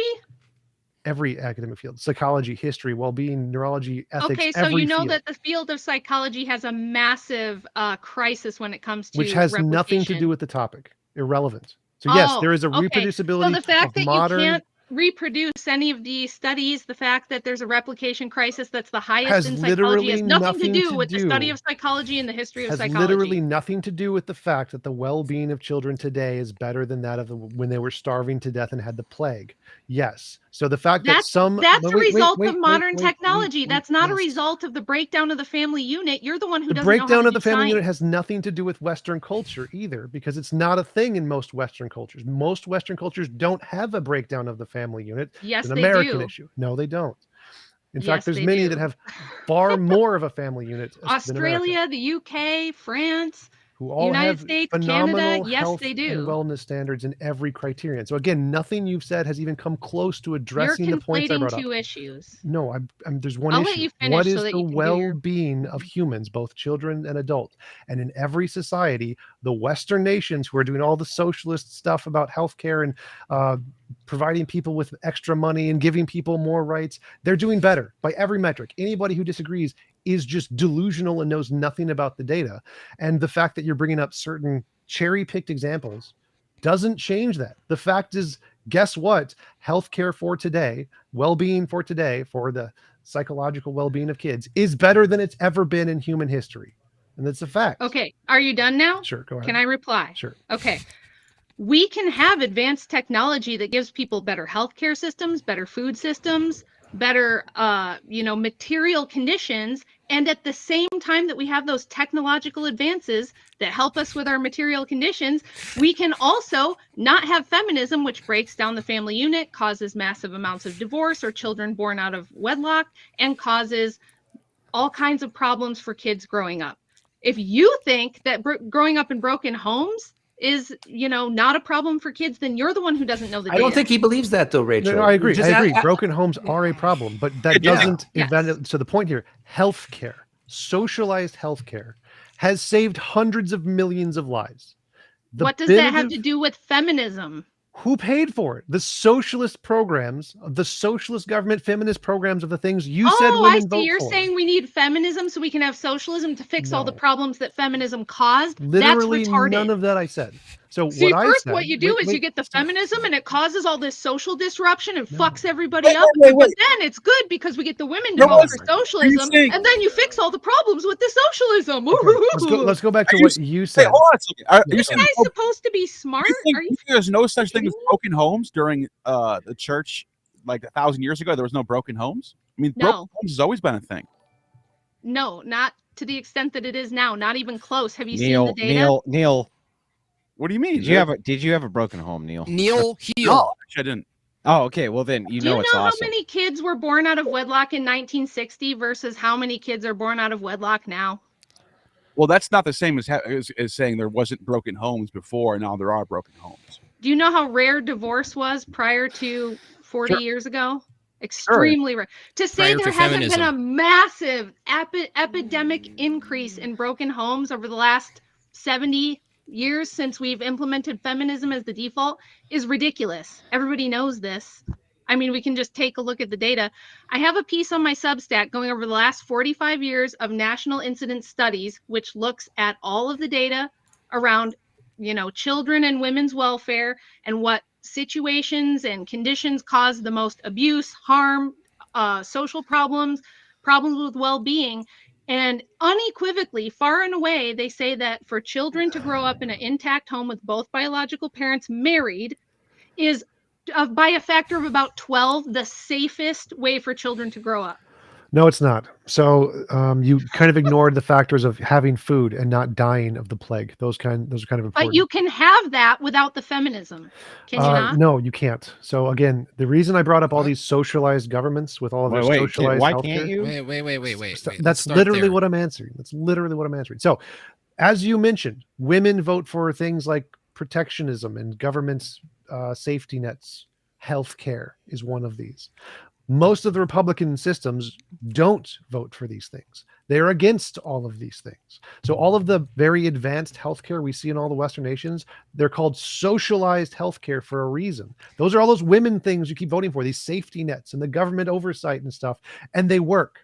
They literally work objectively more than everything else. If you had intact families and you just wrong. had the Industrial Revolution and advancement in technology is what created the increase in material well-being. It wasn't a fact that we broke down the family unit and then built it back up with socialism. That's just I don't care about the family unit. The family unit is irrelevant. It doesn't even it pales in comparison to the deaths of hunger and disease. Family unit means nothing. But I'm saying you can fix those things with technology and then also get rid of the feminism that causes all the social and psychological problems. What do you know how causes companies? Where are you getting this from? What's the methodology of deciding that this is what's causing that? And are you just looking for data to fit the narrative that you want? You just start with the narrative, and then is that your methodology? You just start with the narrative, and then cherry pick the data that you think fits the narrative the best. You mean me? Yeah. Are you talking to me? No, this is like my specialty, like history subject that I've studied for years. And we can see that all those material increases in well-being started as a result of the Industrial Revolution and an increase in technology. Those are the things that brought better healthcare systems, better food systems, less starvation. It was not a result specifically and directly of socialist programs. If anything, the 20th century proves the opposite. When you have communism in the USSR, everybody starves to death. When you have communism, economy, though. We're talking about a command economy with a whole different set of how they run their government. We're talking about a free market over here. Well, what's a command economy, Neil? When the government just controls everything. And there's no free market. Okay. I don't care about Russia. Who cares about Russia? Let's talk about that's why I said you're saying that socialism is responsible for the increase in material well-being, and I'm saying it's not. It's technology. So again, then if that was the case, then the countries with the greatest technology would have the greatest wealth care. You know what is not the case? That is wrong. That is provably wrong. You have to be just completely delusional. What countries have the best health care? Yeah, Norway, great question. I was Germany, Denmark, Sweden, Japan. Okay, now hang on. Those countries are massively technologically Doug, what were you going to ask? Germany? Wait. Germany was at the forefront of medical technology. They didn't get that from socialism. You have to ask this question with T. Jump. America is the most technologically advanced. Doug, America you have a question? does not have the best healthcare. The ones that have the best healthcare are the ones who implemented the socialist. I'm not pro-socialism. I hate socialism, but it's the socialist policies who do not have the best technology. They, as the Republicans complain about all the time, where's the innovation in all of their healthcare? It's all coming from America, blah, blah, blah, blah, blah. No, that level of innovation is irrelevant. What matters is the moderate level of innovation that is spread across the majority. Higher levels of innovation, higher levels of technology are irrelevant compared to the moderate level of technology that is spread across a mass majority of people. So when you say best, your metrics are different than maybe Rachel's. When you say the best healthcare, you're taking into account the number of people can help, not necessarily the quality given to each person. Is that correct? Well, I'm counting the psychological well-being of all the children, not just the rich white children. Okay, yeah. But so now let me ask you this: money's no object. Which countries in the world have the best healthcare? Money's no object. Oh, yeah. Any of them. If you have money, you can get any healthcare anywhere you want. No, which countries have non sequitur? That's not even the question he asked. Come on, man. No. So if money's no object, you can fly any doctor from anywhere in the world to do anything you want. But wait, you guys were losing track. His original argument was that you need feminism somehow to get this high quality health. The correct answer is going to be United States, maybe Germany. It's going to be Japan. Japan's going to beat you. But yeah, but the United States is up there, right? Yes, if you have infinite money. So your problem is, your definition of best is when you factor in the money. Yes, that's the reason. The Yeah, reason okay. I'm saying that the healthcare system, the socialized healthcare system, is better is because it improves the psychological state of the children, of all the children, not just the rich white children, of all the So children. does having a father in the home. That's true. I agree. I am agreement with you. Right. So why can't we have this increase in technology that gives us better material conditions without the feminism that disrupts the social order and the family? So I don't understand what is your argument that we need the feminism to get the better healthcare outcomes? sort of. So it's like the better healthcare outcomes happen if we keep the broken families, but add the better healthcare system of socialism. The health standards rise more.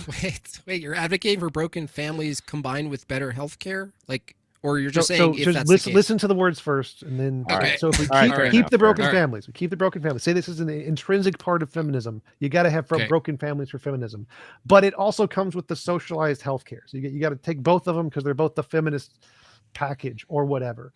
And then we have this is option A: broken families plus socialized medicine, or option B: America's non-broken religious something or another plus American healthcare.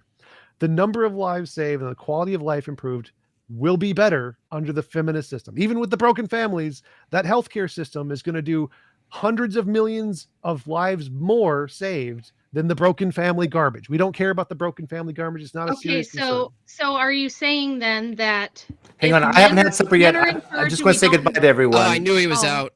Yeah. I say am so goodbye. tired of you, Doug. You give Thank us you, 10 more. Jimbob. Hang on, no, No I don't problem. want to hear shit. Thank you, 10 more Andrew, for minutes. signing the book and 10 sending it to more me. minutes. 10 more I haven't minutes. eaten since 8 a.m. 10. You can do It's now 10 8 minutes. p.m. Are you a diabetic, Doug?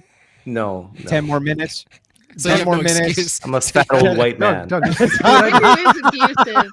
Doug, Doug, it minutes- was great wait, to see you Doug. tonight, man. You have a good night. Doug, do what Yes. I did. Just bring Good night. your meal onto the TV and eat. Well, you know, unlike you, T-Jump, I have a family I need to go to and eat with. Oh, that was You have so a good bad. night, I'm bro. sorry. Oh, no.